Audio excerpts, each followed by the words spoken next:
Only believe, only believe, and all things are possible. Only believe. My Lord, I believe. Yes, I believe. My Lord, I believe Amen. that all things are possible. My Lord, I believe. And we all believe. My Jesus is here. My Jesus is here. And all things are possible. My Jesus is here. My Jesus is here. Thank you, Lord. My Jesus is here. And all things are possible. My Jesus is here.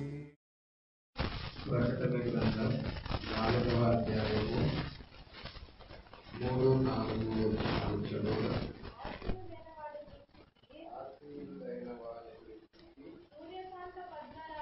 సూర్యకాంత పద్మరాగములను పోలినవాడు మరకతము వలె ప్రకాశించు సింహాసనమును ఆవరించి ఉండెను. సింహాసనము చుట్టూ 24 సింహాసనాలు ఉండెను. ఈ సింహాసనముల యందు 24 పెద్దలు తెల్లని వస్త్రములు ధరించుకొని తమ తలల మీద సువర్ణ కిరీటములు పెట్టుకున్న వారై కూర్చుండిరి. చాలండి, ప్రార్థన చేద్దాం. స్తోత్రములు ప్రభువా, మహిమ గల రాజా, మీకే స్తుతులు స్తోత్రములు చెల్లించుకొనిచున్నాము. ఇప్పటిదాకా నీ ప్రేమికుల పాటల ద్వారా నేను స్తుతించారు. చప్పట్లు కొట్టుచు వాయిద్యాలు వాయించుచు కంఠస్వరాల ద్వారా నీకు మహిమను తెచ్చారు ప్రభువా. అతి ప్రాముఖ్యమైన భాగంలోనికి ఇప్పుడు మేము వచ్చి ఉండగా ఈ గడియ వాక్యం ఇవ్వండి ప్రభువా. ప్రస్తుత కాలానికి సంబంధించిన వర్తమానం ఇవ్వండి ప్రభువా. మీరే మాతో మాట్లాడమని మేమందరము నీ రక్తము క్రిందకు వచ్చి ఉండగా ప్రభువా, నీ కృప మాకు తోడుగా ఉంచండి ప్రభువా. ఆశ కలిగిన ప్రాణాన్ని తృప్తిపరుస్తున్నావు ప్రభువా. మేము ఆశతో ఇక్కడికి వచ్చి ఉన్నామయ్యా. నీటి కొరకు ఆకలి తప్పులు గలవారు ధన్యులు, వారు తృప్తిపరచబడతారన్నావు ప్రభువా.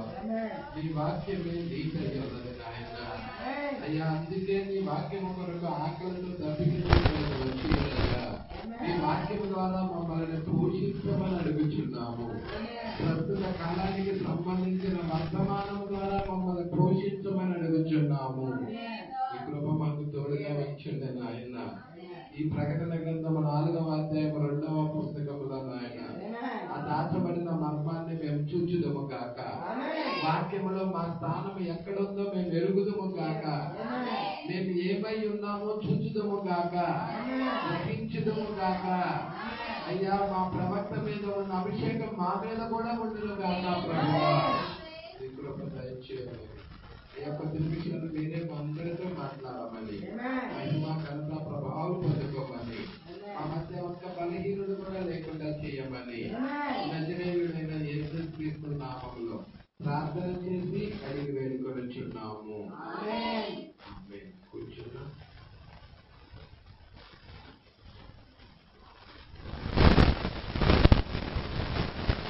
Praise the lord.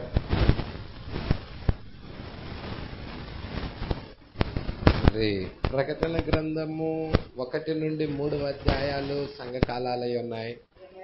4వ అధ్యాయంలో వధువు ఎత్తబడతా ఉన్నది. 19వ అధ్యాయంలో తిరిగి ఆమె భూమి మీదకి వస్తా ఉన్నది. హల్లెలూయా. మరి ఇక్కడ మనం చూస్తా ఉన్నాము, పోయిన వారము 96వ పేరా వరకు చూసాము. మరి ఈ వారము కూడా 96 మధ్య నుండి ముందుకు చూసుకుంటా వద్దాం. హల్లెలూయా. ప్రధాన యాజకుడి యొక్క వస్త్రధారణ గురించి మనము మాట్లాడుకోబోచున్నాం. మీరందరూ కూడా చాలా జాగ్రత్తగా ఈ వర్తమానము చూడాలని ప్రభు పేరట మనవి చేయుచున్నాను. హల్లెలూయా. ఎంతమంది ఇక్కడే ఉన్నారండి? హల్లెలూయా. మీరొక్కసారి పాత నిబంధన నిర్గమకాండము 28వ అధ్యాయము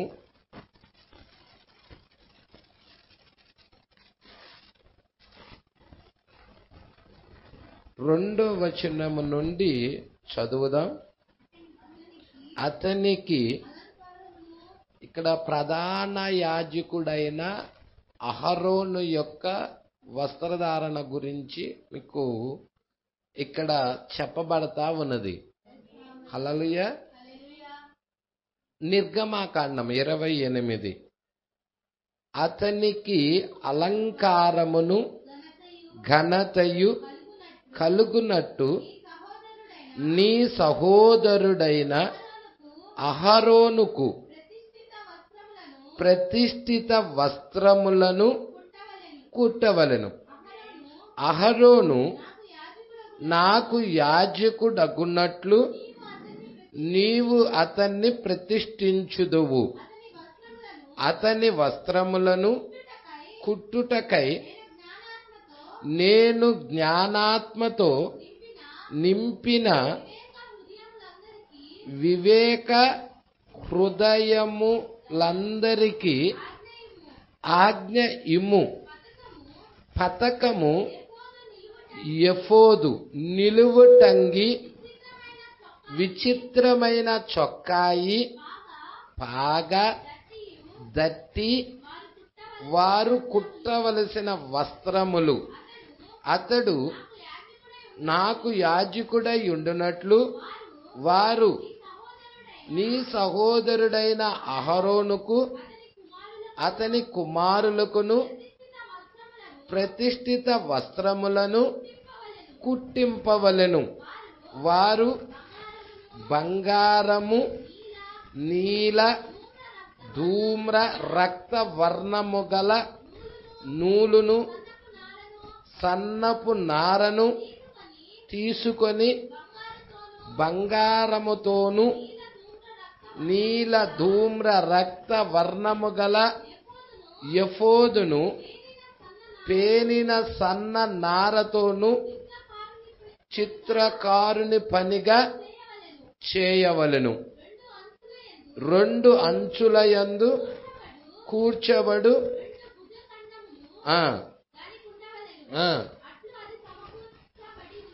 అట్లది సమకూర్చబడి ఉండును. మరియు ఎఫోదు మీద నుండు విచిత్రమైన దట్టి దాని పనితీరుగా ఏకాండమైనదై బంగారముతోను నీల ధూమ్ర రక్త వర్ణము గల నూలుతోను పేనిన సన్న నారతోను కుట్టవలెను.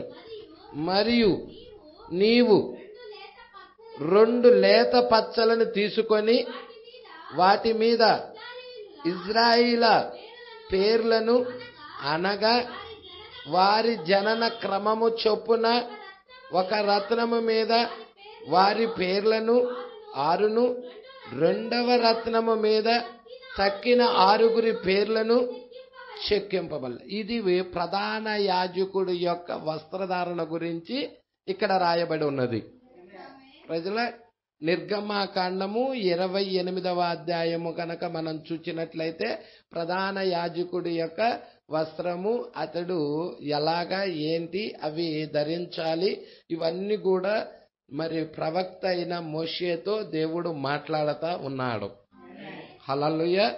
ఇక్కడ మనము చూస్తున్నాము 96వ పేరాకు కనుక మనం వచ్చినట్లయితే, మరియు అతడు ఒక నిర్దిష్టమైన వస్త్రములో, ఒక నిర్దిష్టమైన విధానములో వస్త్రమును ధరించుకుంటాడు. ఎవరండి? ప్రధాన యాజకుడి యొక్క వస్త్రధారణ అనేది మిగతా వాళ్ళ యొక్క వస్త్రధారణ లాగా ఉండదు. అతడు వస్త్రధారణ మార్చబడుతుంది. ఒక నిర్దిష్టమైన విధానములో వస్త్రములను ధరించుకుంటాడు. ఒక నిర్దిష్టమైన విధానములో అతడు నడుస్తాడు కూడా. ఒక నిర్దిష్టమైన విధానములో అభిషేకమును పొందుకున్నాడు. ప్రజల అక్కడకు వెళ్ళుటకు అతడు ఒక ప్రత్యేకమైన వ్యక్తి అయి ఉన్నాడు. ఆ అతి పరిశుద్ధ స్థలములో ఉన్న ఆ దేవుణ్ణి కలుసుకోవటానికి అతడు ఒక ప్రత్యేకమైన వ్యక్తిగా మార్చబడి ఉన్నాడు. ప్రజల మీరు చాలా జాగ్రత్తగా పట్టుకుంటున్నారా? దానిని బట్టి సంఘము అతన్ని చూచి తప్పక అసూయ పడవచ్చును. హల్లెలూయా. ఎప్పుడైతే ఒక వ్యక్తి దేవుడికి దగ్గర అవుతాడో, ఎప్పుడైతే ఒక వ్యక్తి దేవుడి ఆత్మ చేత అభిషేకించబడుతున్నాడో, ఆ తైలము చేత అభిషేకించబడుతున్నాడో, ఒక ప్రత్యేకమైన వస్త్రధారణ అతడు కలిగి ఉంటున్నాడో, దానిని బట్టి లోకము అతన్ని అసూయ పడుతుంది, సంఘము కూడా అతన్ని ద్వేషిస్తుంది. ప్రజల్లా సంఘం పట్టుకుంటున్నారండి ఈ విషయాలు. ఇక్కడ ఏమంటున్నాడండి? తప్పక ఇక్కడ ఏమంటున్నాడో చూడండి. దాన్ని బట్టి సంఘము అతన్ని చూచి తప్పక అసూయ పడవచ్చును. కానీ యేసు మరణించినప్పుడు ఆ దేవాలయపు తెర చినిగిపోయినది. హల్లెలూయా. ప్రధాన యాజకుడు మాత్రమే కాదు, ఎవరైతే ఆ షకీనా మేఘము యొక్క అభిషేకము పొందుకుంటే అతడు ఒక పవిత్రమైన జీవిగా నడుస్తూ యెహోవా పరిశుద్ధుడు, పరిశుద్ధుడు, పరిశుద్ధుడు, యెహోవా నీవే, మరియు దేవుని యొక్క సన్నిధిలోనికి సమీపించుము. యేసుక్రీస్తు రక్తము ద్వారా ఆయన ముందుకు సమీపించుము. ఇప్పుడు ప్రతి వ్యక్తికి కూడా ఆ దేవుణ్ణి కలుసుకునే అవకాశం ఉన్నది. నువ్వు నిజంగా దేవుణ్ణి కలుసుకోవాలంటే ఇప్పుడు యేసుక్రీస్తు యొక్క రక్తము ద్వారాగా. హల్లెలూయా. ఎందుకు? ఆయన మరణము తర్వాత తెరేమైనది 2గా చినిగిపోయినది. ఇప్పుడు ఆయన యొక్క అభిషేకము, ఆ ప్రధాన యాజకుడి మీద ఉన్న అదే అభిషేకము ఎవరి మీద ఉంటుందయ్యా అంటే సంఘం మీద కూడా ఉంటుంది. ఇప్పుడు మీరు చూడండి, యేసుక్రీస్తులో ఉన్న ఉరుములు, మెరుపులు, ధ్వనులు అవి ఎక్కడికి వచ్చాయి అంటే ఆ యొక్క గాజు వంటి సముద్రంలోకి కూడా వచ్చాయి. హల్లెలూయా. అంటే ఆవరణంలోకి కూడా వచ్చాయన్నమాట. మీరు పట్టుకుంటున్నారా అండి? ఇక్కడ మీరు చూడండి, ఇప్పుడు ప్రధాన యాజకుడు మీద ఉన్న అభిషేకము మనం చూస్తున్నాము, వస్త్రధారణ చూస్తున్నాము. ఏమున్నదో చెప్పండి అక్కడ వస్త్రధారణలో 28వ అధ్యాయము చూడండి. నిర్గమాకాండము 28వ అధ్యాయములో అమ్మ మీరు చూస్తున్నారా? 5వ వచనం, వారు బంగారమును, నీల, ధూమ్ర, రక్తవర్ణము గల నూలును, సన్న నారను తీసుకొని బంగారముతోను నీల, ధూమ్ర, రక్త రక్త వర్ణము గల ఎఫోదును పేనిన సన్న నారతోను చిత్రకారుని పనిగా జ్ఞానాత్మనిచ్చి దేవుడే ఇచ్చి ప్రధాన యాజకుడి యొక్క వస్త్రధారణ ఇలా ఉండాలని చెప్పి ఆ విధముగా కుట్టిస్తున్నాడు. హల్లెలూయా.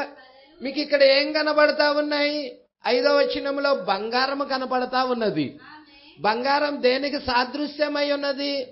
దైవత్వానికి సాదృశ్యమై ఉన్నది. అంటే అతడు దైవత్వముతో నింపబడతా ఉన్నాడు. ప్రైజ్. రెండోది ఏం కనబడతా ఉన్నది? నీలము కనబడతా ఉన్నది. ప్రైజ్. మీరు చూస్తున్నారండి, నీలము. హల్లెలూయా. ఈ యొక్క నీలము దేనికి సాదృశ్యముగా ఉన్నది?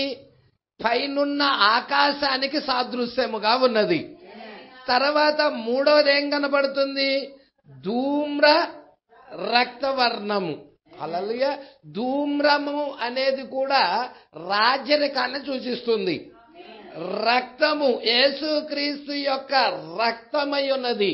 రక్తము కూడా దేన్ని సూచిస్తా ఉన్నదంటే రాజరికాన్ని సూచిస్తా ఉన్నది, అధికారాన్ని సూచిస్తా ఉన్నది. ఇప్పుడు గొర్రె పిల్ల యొక్క రక్తము ద్వారా మనమందరం ఏమవుతున్నాము? మనమందరము కడగబడతా ఉన్నాము. మనమందరం గొర్రె పిల్ల యొక్క రక్తం ద్వారా అధికారం పొందుకుంటా ఉన్నాము. ఇక్కడ మీరు చూడండి, ఇక్కడ 4 రకాలు మనం చూస్తున్నాం. బంగారం, నీలం, ధూమ్రం, రక్తవర్ణము గల నూలు, సన్నని నారని తీసుకోమంటున్నాడు. అవునండి. ఇదే ప్రధాన యాజకుడికి ఏ విధమైన వస్త్రధారణ దేవుడు అనుగ్రహించాడో ఇప్పుడు మందిరానికి కూడా అదే విధానాన్ని అనుగ్రహిస్తున్నాడు.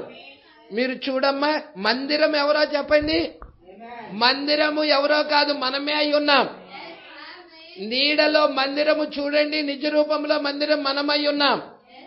ప్రధాన యాజకుడు ప్రభు అయిన యేసుక్రీస్తుకు సాదృశ్యముగా ఉన్నాడు. హల్లెలూయా. పట్టుకుంటున్నారా అండి? ఇక్కడ మీరు చూడండి, 26వ అధ్యాయం వైపు తిప్పమ్మా. మొదటి నుండి. యెహోవా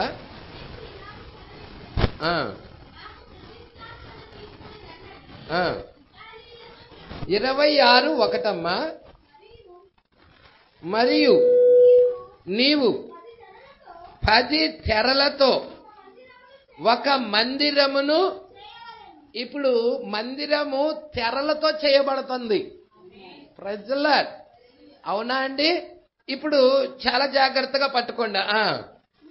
నీల ధూమ్ర రక్తవర్ణము గల పేనిన సన్నపు నారతో వాటిని చిత్రకారుని పని అయిన కెరూబులు గల వాటివిగా. చూసారా అండి?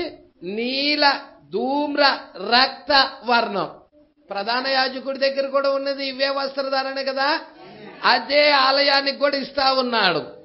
మీరు ఒక్కసారి చూడండి, జాగ్రత్తగా పట్టుకోండి. 31వ వచనం కూడా చూడమ్మా.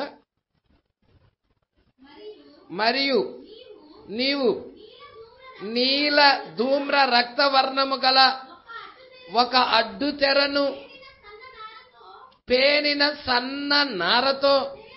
ప్రజల నీల ధూమ్ర రక్త వర్ణం. ప్రజల ఇదే నీకు ప్రధాన యాజకుడి దగ్గర కూడా కనబడుతుంది. హల్లెలూయా. ఇప్పుడు అడ్డు తెర కూడా దేనితో చేయబడుతుంది? మందిరము ఎలా చేయబడుతుందో అడ్డు తెర కూడా దానితోనే చేయబడుతుంది. ప్రధాన యాజకుడి యొక్క వస్త్రధారణ కూడా దానితోనే చేయబడుతుంది. నీల ధూమ్ర రక్త వర్ణము గల ఒక అడ్డు తెరను పేరిన సన్నని నారతో చేయవలెను. అది చిత్రకారుని పని అయిన కెరూబులు గలదిగా చేయవలెను. బంగారు రేకు పొదిగిన 4 స్తంభముల మీద దాన్ని వేయవలెను. పట్టుకుంటున్నారా అండి? ఇక్కడ మీరు చాలా జాగ్రత్తగా మీరు పట్టుకోండి. ఇదంతా కూడా మీరు 26వ అధ్యాయం నుంచి 26, 27, 28 ఇవంతా కూడా 25వ అధ్యాయం నుండి మీరు మందిరము యొక్క నిర్మాణము గురించి రాయబడి ఉంటది. ఇక్కడ ప్రజల మందిరము ఎలా తయారు చేయాలి ఏంటి, ఇవన్నీ కూడా దేనికి సాదృశ్యం అంటే కడవటి కాలంలో ఉన్న మందిరానికి సాదృశ్యముగా ఉన్నాయి. అంటే చివరి కాలంలో కడపటి కాలంలో ఉన్న మందిరం ఎవరు? మనమే అయి ఉన్నాం. కడపటి కాలంలో ఉన్న మందిరం మనమే అయి ఉన్నాం. పౌలు గారు చెప్పలేదా, దేవుని మందిరము, దేవుని ఆలయము మందిరము మీరని ఎరగరా అని అంటున్నాడు. ఇప్పుడు మనమే మందిరం అయి ఉన్నాం. యేసు మీద ఉన్న అదే ఆత్మ మందిరం మీద కూడా ఉంటా ఉన్నది. ప్రధాన యాజకుడి మీద ఉన్న అదే అభిషేకము మందిరం మీద కూడా ఉన్నది. ఇప్పుడు ఆ యేసులో ఉన్న అదే ఉరుములు, అవే మెరుపులు, అవే ధ్వనులు ఎవరిలో నుండి ఎవరిలోకి వస్తున్నాయి అంటే మందిరంలో కూడా వస్తున్నాయి. ఇప్పుడు వధువులో కూడా అవే ఉరుములు, మెరుపులు, ధ్వనులు వస్తా ఉన్నాయి. ఇప్పుడు వధువులో నుండి ఆ ధ్వనులు బయటికి వెళతా ఉన్నాయి. ప్రజల కొంచెం ముందుకు చూద్దాం, మీరు జాగ్రత్తగా పట్టుకోవాలనుకుంటున్నాను. ఆయనను లోనికి తీసుకునుము, ప్రభు అయిన యేసు. ఇక్కడ ఒక బలహీనుడైన మనుష్యుడు ఉన్నాడు. హల్లెలూయా. ప్రధాన యాజకుడు మరి ఎఫోదు ధరించుకుంటాడా? అక్కడ ఎన్ని రాళ్ళు ఉంటాయి? 12 రాళ్ళు ఉంటాయా? ఈ 12 రాళ్ళు ఏంటో చెప్పండి. ఇజ్రాయేల్ 12 గోత్రాలకి ప్రాతినిధ్యం వహిస్తున్నాయా? అంటే ఈ 12 రాళ్ళు కూడా తీసుకొని ఎక్కడికి వెళ్తున్నాడు? అతి పరిశుద్ధ స్థలానికి వెళ్తున్నాడు. ఓన్లీ ప్రధాన యాజకుడు అక్కడే వెళ్ళటం లేదు.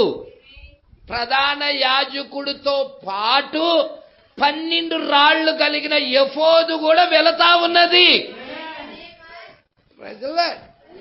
12 రాళ్లు ఎఫోదు ఏమన్నా తీసుకెళ్లి పక్కన తగిలించి వెళ్తున్నాడా? No no no no. ఈ 12 రాళ్లు కలిగిన ఎఫోదును ఆయన ధరించుకొని వెళుతున్నాడు. అంటే ఇజ్రాయేల్ ప్రతి వ్యక్తికి కూడా ప్రాతినిధ్యము వహిస్తున్నాయి. 12 గోత్రాల్లో ఉన్న ప్రతి వ్యక్తి, దేవుడికి మహిమ కలుగును గాక. పట్టుకుంటున్నారా ఈ విషయాలన్నీ?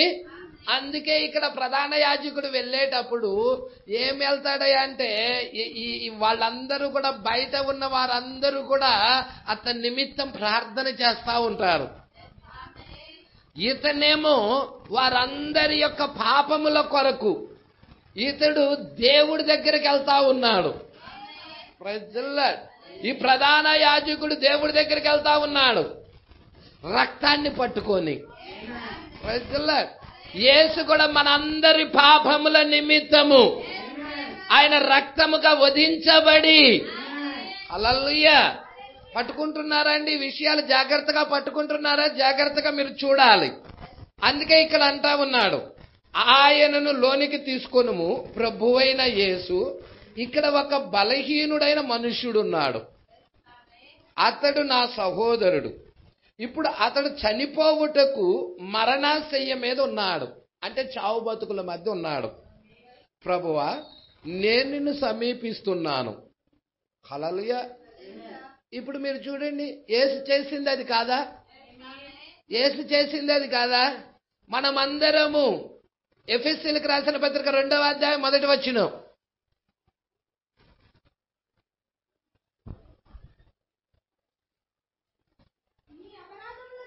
మీ అపరాధముల చేతను, మీ పాపముల చేతను మీరు చచ్చిన వారై ఉండగా ఆయన మిమ్మును క్రీస్తుతో కూడా బ్రతికించెను. ప్రధాన యాజకుడు చనిపోతున్న ఈ వ్యక్తి నిమిత్తము ఏ విధముగా అతి పరిశుద్ధ స్థలంలో ఉన్న వెలుగును సమీపించడానికి వెళ్తున్నాడు. మరి మనము ఆల్రెడీ డెడ్ అయిపోయి ఉన్నాం. మన పాపములు అపరాధాల చేత మనం చచ్చిన వారిగా ఉన్నాం. హల్లెలూయా. చనిపోయిన మనలని బ్రతికించటానికి ప్రధాన యాజకుడైన యేసుక్రీస్తు లోకానికి వచ్చాడు. హల్లెలూయా. ఇంత పాత నిబంధన నీడ, కొత్త నిబంధన నిజ స్వరూపం. ఇక్కడ చూడండి, అతడు చనిపోవుటకు మరణాశయం మీద ఉన్నాడు. ప్రభువా, నేను నిన్ను సమీపిస్తున్నాను. పరిశుద్ధుడు పరిశుద్ధుడు పరిశుద్ధుడు యెహోవా, నీవే పరిశుద్ధుడవు. దేని కొరకు? ఒక ప్రధాన యాజకునికి మాదిరిగా. దేని కొరకు? నా సహోదరునికి బదులుగా. పరిశుద్ధుడు పరిశుద్ధుడు పరిశుద్ధుడు యెహోవా, నీవే పరిశుద్ధుడు. అక్కడే నీవున్నావు. నీ అనుదిన నడక, నీ అనుదిన మాట, నీ అనుదిన ప్రవర్తన, నీ అనుదిన హృదయం, నీ ప్రాణం మరియు సమస్తము కూడా పరిశుద్ధుడు పరిశుద్ధుడు పరిశుద్ధుడు యెహోవా, నీవే పరిశుద్ధుడు. చేదు యొక్క ఏరులు ఏమీ లేవు, మరేది మిగల్లేదు. పరిశుద్ధుడు పరిశుద్ధుడు పరిశుద్ధుడు యెహోవా, నీవే పరిశుద్ధుడు. పరిశుద్ధుడు పరిశుద్ధుడు యెహోవా, నీవే పరిశుద్ధుడు. మరియు మన సహోదరునికి బదులుగా సమీపించుచున్నాము. ఎవరైనా రావచ్చును. అభిషేకించబడిన రక్తము ఆయన ముందున్నది. రక్తము ఆయన ముందుకు వెళ్ళి ఇలా పాడుచున్నది, పరిశుద్ధుడు పరిశుద్ధుడు పరిశుద్ధుడు యెహోవా, నీవే పరిశుద్ధుడు. రైతులా చూసారా అండి? ఇది ఈరోజు ఎవరు నిలబడగలుగుతారండి? ఇలా నీ స్థానంలో ఈరోజు ఎవరు నిలబడగలుగుతారండి? హల్లెలూయా. ఈరోజు మన స్థానంలో నిలబడిన క్రీస్తుకి మనం ఎంతగానో రుణపడి ఉన్నాము. మన జీవితాంతం ఆయనకి అర్పించినా కానీ తక్కువే. అది నీ సమయం అర్పించిన, నువ్వు అంత ఏదైనా ఆస్తి అర్పించినా, అంత అర్పించినా కానీ తక్కువే. అన్నాడా? కాల్చబడుటకు నీ శరీరము అప్పగించినను ప్రేమ లేకపోతే, నీ ఆస్తి అంతటిని పేదలకు ఇచ్చినను ప్రేమ లేకపోతే వెడుతాడు. అన్నాడా అనలేదండి? హల్లెలూయా. మరి నీ స్థానాన్ని ఆయన మరి ఏం చేసి ఉన్నాడని? నీ స్థానంలో ఆయన నిలబడి ఉన్నాడు, నిన్ను బ్రతికించటానికి, నిన్ను రక్షించటానికి. ప్రభువా, ఈరోజు నా స్థానంలోకి నువ్వు వచ్చి ఉన్నావు ప్రభువా. ఓ ప్రభువా, ఏ వ్యక్తి కూడా ఆ స్థానంలోకి రాలేడు ప్రభువా. ఎందుకంటే వారు నేను చేసిన అదే తప్పిదాల్లో ఉన్నారు. నా తండ్రి నేను చేసిన తప్పిదంలోనే ఉన్నారు. నా స్నేహితుడు నేను చేసిన పొరపాట్లలోనే ఉన్నారు. కానీ ప్రధాన యాజకుడు అయిన నువ్వు ఒక్కడివే ప్రభువా, ఏ తప్పిదం లేకుండా నీవు పరిశుద్ధుడిగా జన్మించి పాపుల కొరకు రక్తము చిందించడానికి వచ్చిన గొర్రె పిల్లవయ్యా నువ్వు. హల్లెలూయా. సంగమా, పట్టుకుంటున్నారా ఈ విషయాలు? అందుకే అంటున్నాడు చూడండి, ఇప్పుడు ఇది బయట ఆవరణం. పట్టుకుంటున్నారా? ఇక్కడ 3 భాగాలు చెప్తున్నాడు. అంటే పరలోకంలో ఉన్న నమూనా ప్రకారముగా మోషే, నువ్వు ఆలయాన్ని కట్టేటప్పుడు జాగ్రత్త పడుము, నీకు చూపించిన నమూనా ప్రకారముగా ఆలయాన్ని కట్టుము.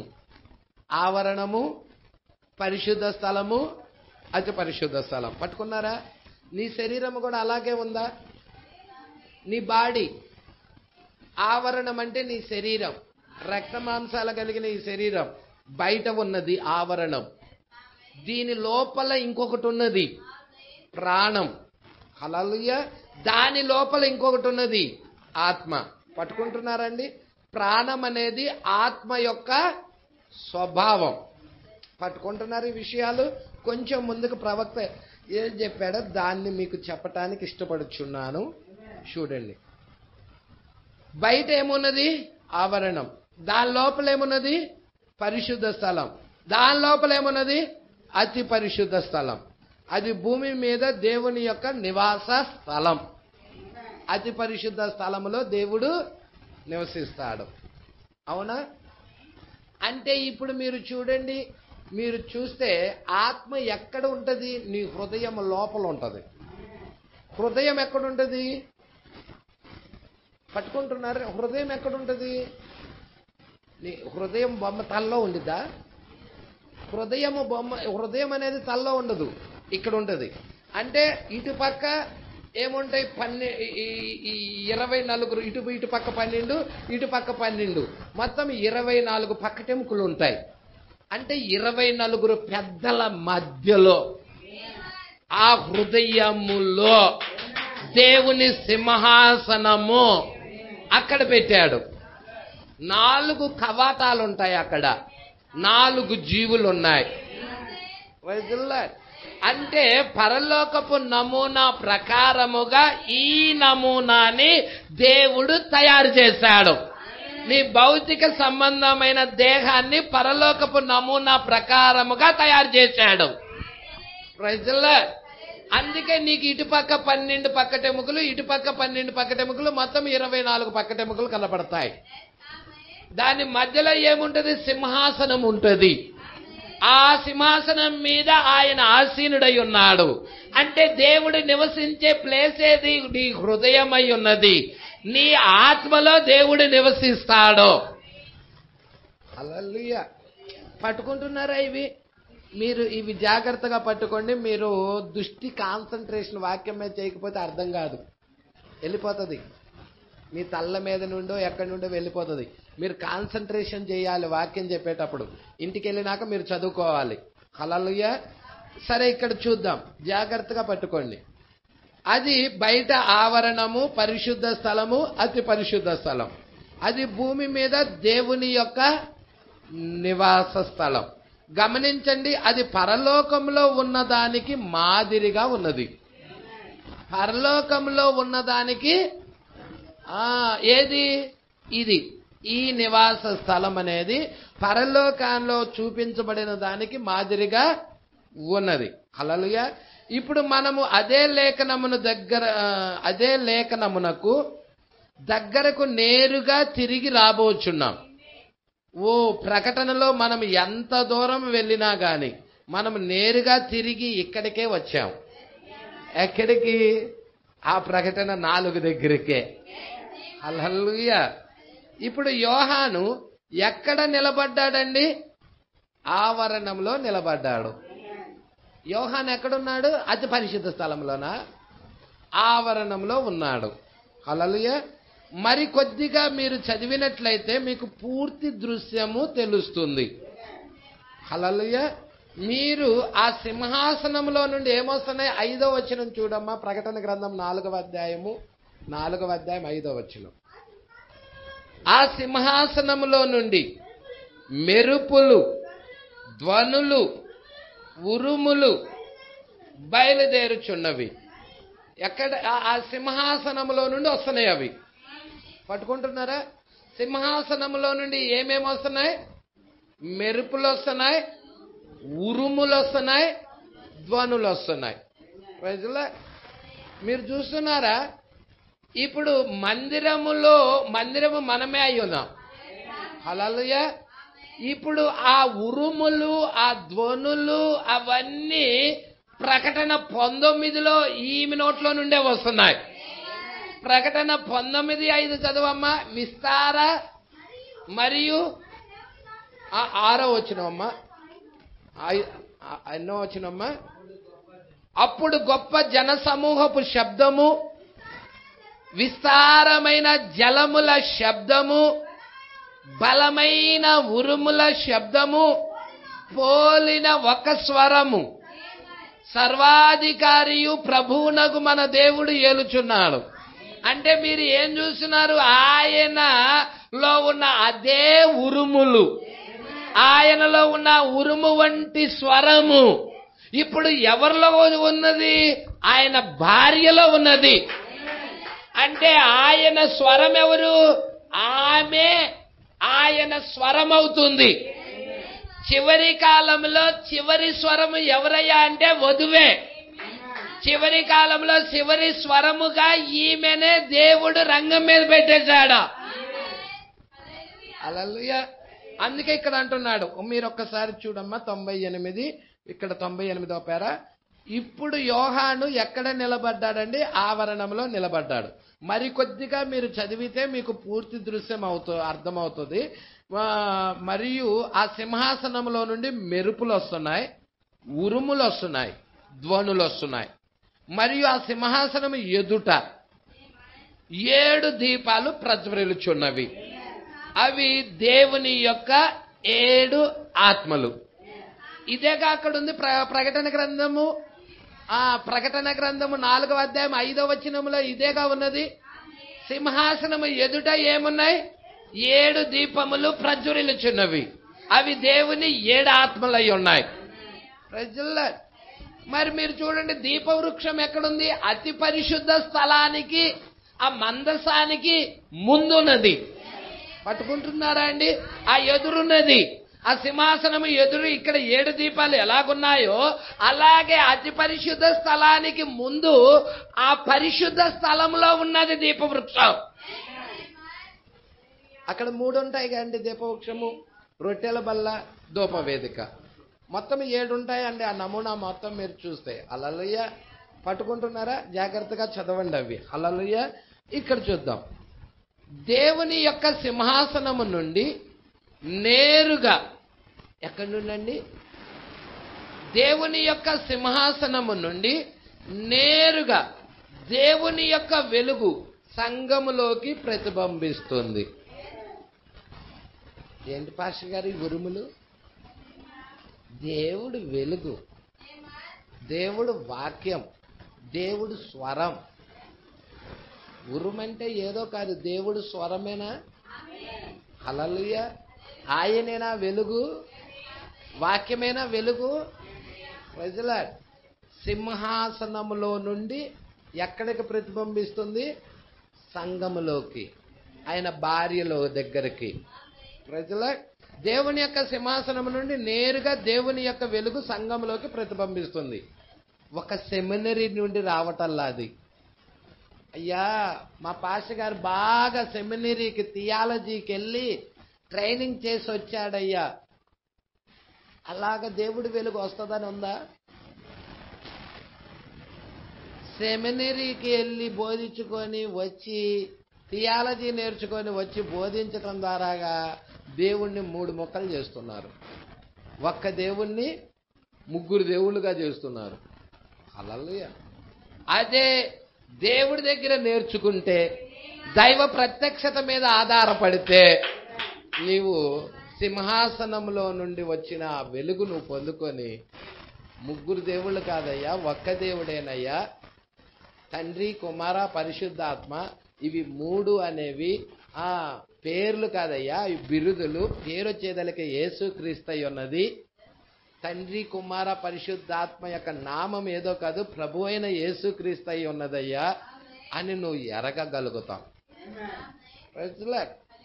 సరే, చాలా జాగ్రత్తగా పట్టుకోండి. ఇప్పుడు ఎక్కడి నుండి వచ్చింది వెలుగు? ఉరుములు అనేవి ఎక్కడి నుండి వచ్చినాయి? వెలుగు అనేది ఎక్కడి నుండి వచ్చింది? ధ్వనులు అనేవి ఎక్కడి నుండి వచ్చినాయి? సింహాసనములో నుండి వచ్చినాయి. ఎక్కడికి వెళ్ళినాయి?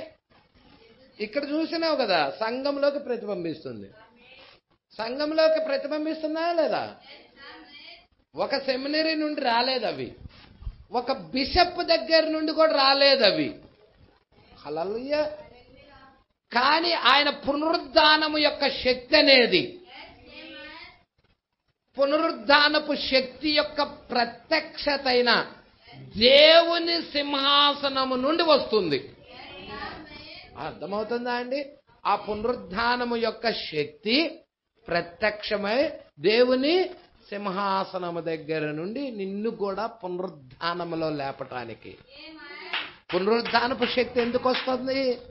పునరుద్ధానములో లేపటానికి, మరణము నుండి లేపటానికి. అందుకే అన్నాడు కదండి యేసుక్రీస్తు, ఏమన్నాడు? నా మాట విని నన్ను పంపిన వాని యందు విశ్వాసముంచువాడు నిత్య జీవము గలవాడు, వాడు తీర్పులోనికి రాక మరణములో నుండి జీవములోనికి దాటి ఉన్నాడని నిశ్చయముగా నీతో చెప్పుచున్నాను. అంటే ఈ వర్తమానము నిన్ను ఏం చేస్తా ఉన్నది? మరణము నుండి జీవములోనికి తీసుకెళ్తుంది. నీకు పునరుద్ధానపు శక్తినిస్తుంది. మనలో ఒకప్పుడు అంతా మరణమే కదండి ఉంది. మీ పాపముల చేత, మీ అపరాధాల చేత మీరు చచ్చిన వారిగా ఉండగా క్రీస్తు యేసు ఆయన మనలను బ్రతికించును. హల్లెలూయా. ఇక్కడ చూడండి, ఇక్కడ జాగ్రత్తగా పట్టుకోండి, సంగమయ విషయాలు జాగ్రత్తగా పట్టుకోండి. పునరుద్ధానపు శక్తి ఇప్పుడు దేవుని సింహాసనం నుండి వస్తుంది. అదే ఆయనను నిన్న, నేడు, నిరంతరము ఏకరీతిగా ఉన్నవానిగా చేస్తుంది. ఆ పరిశుద్ధాత్మ లేకుండా నువ్వు దేవుడిని నిన్న నేడు నిరంతరం ఏకరీతిగా ఉన్నవాడిలా చేయలేవు. ఆ పరిశుద్ధాత్మ శక్తి ఉంటేనే, ఆ పునరుద్ధానపు శక్తి ఉంటేనే, ఆ జీవింపజే శక్తి ఉంటేనే నీవు ఆయనకి సాక్షిగా ఉంటావు. నువ్వు ఆయనకి సాక్షిగా ఉండాలనుకుంటున్నావా? ఉండాలంటే ఈ పునరుద్ధానపు శక్తి నీ మీద ఉండాలి, నీలో ఉండాలి. ప్రధాన యాజకుడి మీద ఉన్న అదే ధూమ్ర నీల ధూమ్ర రక్తవర్ణం మందిరం మీద కూడా ఉందా? మందిరం మీద కూడా, తెరల మీద కూడా అదే ఉందా? హల్లెలూయా. మందిరం అంతా అదే విధముగా ఉన్నదా? అంటే దేవుడి మీద ఉన్న అభిషేకమే సంఘం మీద కూడా ఉన్నదా? పట్టుకుంటున్నారండి? దేవుడు ఏ ఆత్మతైతే ఉన్నాడో అదే ఆత్మ సంఘం మీద కూడా వస్తుందా? హల్లెలూయా. కొంచెం ముందుకు చూద్దాం. అదే ఆయన నిన్న నేడు నిరంతరం ఏకరీతిగా ఉన్నవానిగా చేస్తుంది. అక్కడ 7 నక్షత్రాలు నిలబడి, ఏంటి పాస్టర్ గారు మీరు మాట్లాడుతుంది? నిలబడ్డాయా అంటే వాళ్ళు ఏమన్నా వ్యక్తుల? 7 నక్షత్రాలు నిలబడి ఆ వెలుగును ప్రతిబింబిస్తున్నాయి. మీకు తెలుసా 7 నక్షత్రాలు ఎవరో? 7 సంఘకాలంలో ఉన్న 7 దూతలేనా? అంటే వెలుగును ప్రసరిస్తున్నారంటే వెలుగేదో తెలుసా? దేవుడు వాక్యమేనా? అంటే దేవుడు వాక్యాన్ని సంఘంలో వెదజల్లుతున్నారా? ఆ వాక్యము ద్వారాగా ఆమె కూడా వెలిగించబడతా ఉన్నదా? ఆ షకీనా వెలుగు అతి పరిశుద్ధ స్థలము నుండి, షకీనా మహిమ నుండి వస్తుంది. ఎక్కడి నుండి వస్తుంది ఈ వెలుగు? అతి పరిశుద్ధ స్థలములో నుండి ఆ షకీనా మహిమ వస్తుంది. హల్లెలూయా. పట్టుకుంటున్నారా? ఆవరణములో సూర్యుడి వెలుగు ఉంటుంది, పరిశుద్ధ స్థలములో దీప వృక్షం వెలుగుంటుంది, అతి పరిశుద్ధ స్థలములో షకీనా వెలుగు ఉంటుంది. షకీనా వెలుగు అంటే యేసుక్రీస్తు యొక్క వెలుగై ఉన్నది, అగ్ని స్తంభమై ఉన్నది. ఇప్పుడు ఆ అగ్ని స్తంభాన్ని కలుసుకోవడానికి, ఆ షకీనా మహిమను కలుసుకోవడానికి ప్రధాన యాజకుడు వెళ్తున్నాడు. హల్లెలూయా. ఇక్కడ మీరు చాలా జాగ్రత్తగా పట్టుకోండి. ఆ షకీనా వెలుగు అతి పరిశుద్ధ స్థలము నుండి, షకీనా మహిమ నుండి వస్తుంది. 7 దీపముల వెలుగున్నది. 7 దీపముల వెలుగున్నదా? ఈ 7 దీప స్తంభముల పైన ఆయన కూర్చొని తన వెలుగును ప్రతిబింబిస్తున్నాడు. అంటే ఈ షకీనా వెలుగే ఈ 7 దీప స్తంభముల మీద కూడా ప్రసరించబడుతుంది. హల్లెలూయా. సంగమా పట్టుకుంటున్నారా? అక్కడే ఆయన కూర్చొని తన వెలుగును ప్రతిబింబిస్తున్నాడు. తన యొక్క పునరుద్ధానపు శక్తి, తన రంగులను నేరుగా సంఘములోకి ప్రతిబింబిస్తున్నాయి. హల్లెలూయా. అక్కడ ఎన్ని కలర్స్ ఉన్నాయి రెయిన్బోలో? రెయిన్బో ఎవరు? వధువేనా? 7 కలర్స్, 7 సంఘ కాలాలై ఉన్నాయి. నేరుగా వెలుగులు రంగులు సంఘంలో ప్రతిబింబిస్తున్నాడు. మనం అవన్నీ ధ్యానం చేసుకున్నాం, మర్చిపోయారా? మీరు జాగ్రత్తగా టేప్స్ వింటా వస్తేనే ఇవి మీకు అర్థమవుతాయి. కొంచెం ముందుకు చూద్దాం. మరియు సింహాసనము ఎదుట స్ఫటికమును పోలిన ఇదండి. ఏంటండి ఇది? ఇదే సింహాసనము ఎదుట స్ఫటికమును పోలిన గాజు వంటి సముద్రము ఉన్నట్టు ఉండెను. ఆ సింహాసనమునకు మధ్యను, ఆ సింహాసనము చుట్టూను ముందు వెనక కన్నులతో నిండిన ప్రజల, సింహాసనము మధ్య, సింహాసనము చుట్టూ 4 జీవులు ఉన్నాయి అక్కడ. ఈ నమూనా పట్టుకున్నారా? ఇది పరలోకపు నమూనానేనా? 4 జీవుల యొక్క అభిషేకం ఉన్నదా? మీరు చూడండి, సింహాసనము చుట్టూ ఉన్నాయి 4 జీవులు. అవునా? సింహాసనం ఎక్కడున్నది? అపోస్తుల కార్యగ్రంథములో పెట్టాడు. అపోస్తుల కార్యగ్రంథంలో సింహాసనం ఉన్నట్టయితే 4 జీవులు కూడా చుట్టూ ఉండాలి.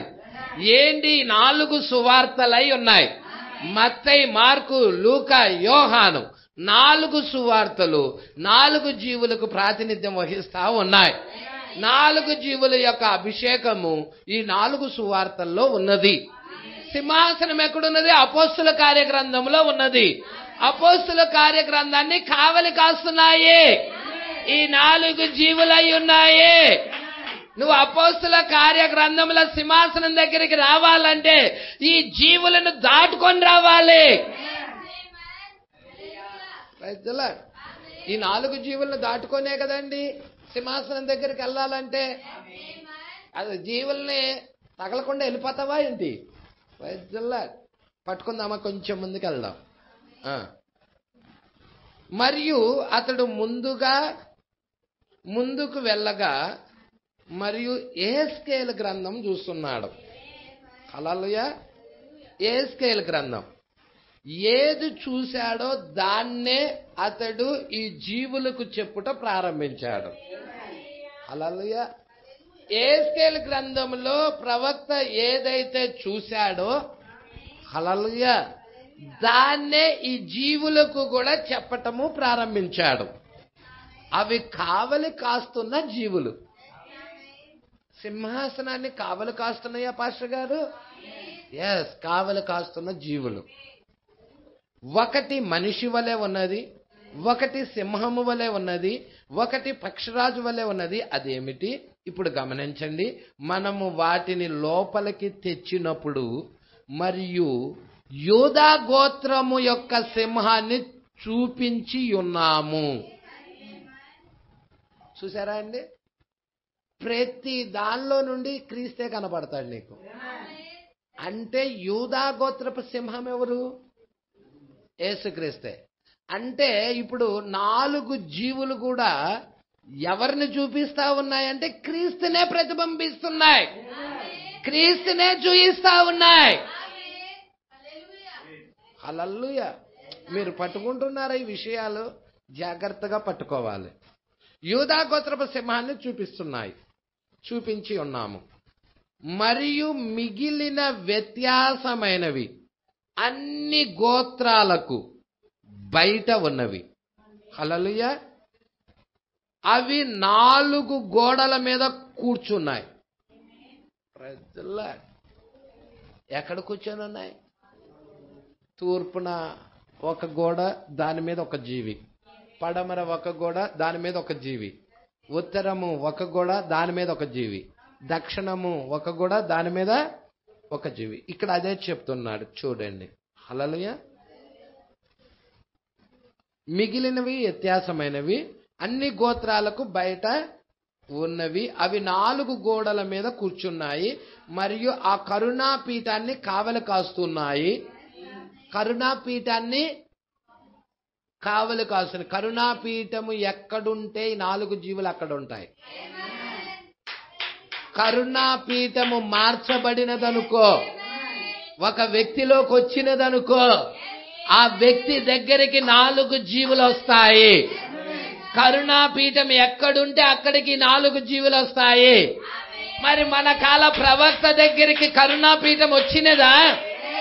మరి అక్కడికి 4 జీవులు వచ్చాయా? Praise lord. మీరు జాగ్రత్తగా పట్టుకోండి. కరుణాపీఠము మార్చబడతా ఉన్నదా? మీరు చూస్తున్నారా? తండ్రి, కుమారుడు, పరిశుద్ధాత్మ. అంటే ఈ 3 ఏంటి? కరుణాపీఠాలని ఆయన మార్చుకుంటా వస్తున్నాడు. అంటే ఎలాగ మారుస్తున్నాడు అంటే మీరు జాగ్రత్తగా చూడండి. గ్రంథము తండ్రి సింహాసనంలో కూర్చున్న ఆసీనుడై ఉండి వాని చేతిలో ఉంది. అవునా? అక్కడి నుంచి బుక్ ఎక్కడికి వెళ్ళింది? గొర్రెపిల్ల చేతిలోకి వెళ్ళినది. అవునా? ఇప్పుడు గొర్రెపిల్ల గ్రంథాన్ని తీసుకున్నదా లేదా? మీకు ప్రకటన 5వ అధ్యాయంలో కనపడుతుంది. ఆ గ్రంథాన్ని తీసుకొని ఆ గొర్రెపిల్ల ఏం చేసినది? ముద్రలు విప్పి ఉన్నది. తర్వాత ఆ గ్రంథము ఎక్కడికి వెళ్ళినది? యోహాను దగ్గరికి వెళ్ళినది. అంటే ఏమవుతా ఉన్నది గ్రంథము?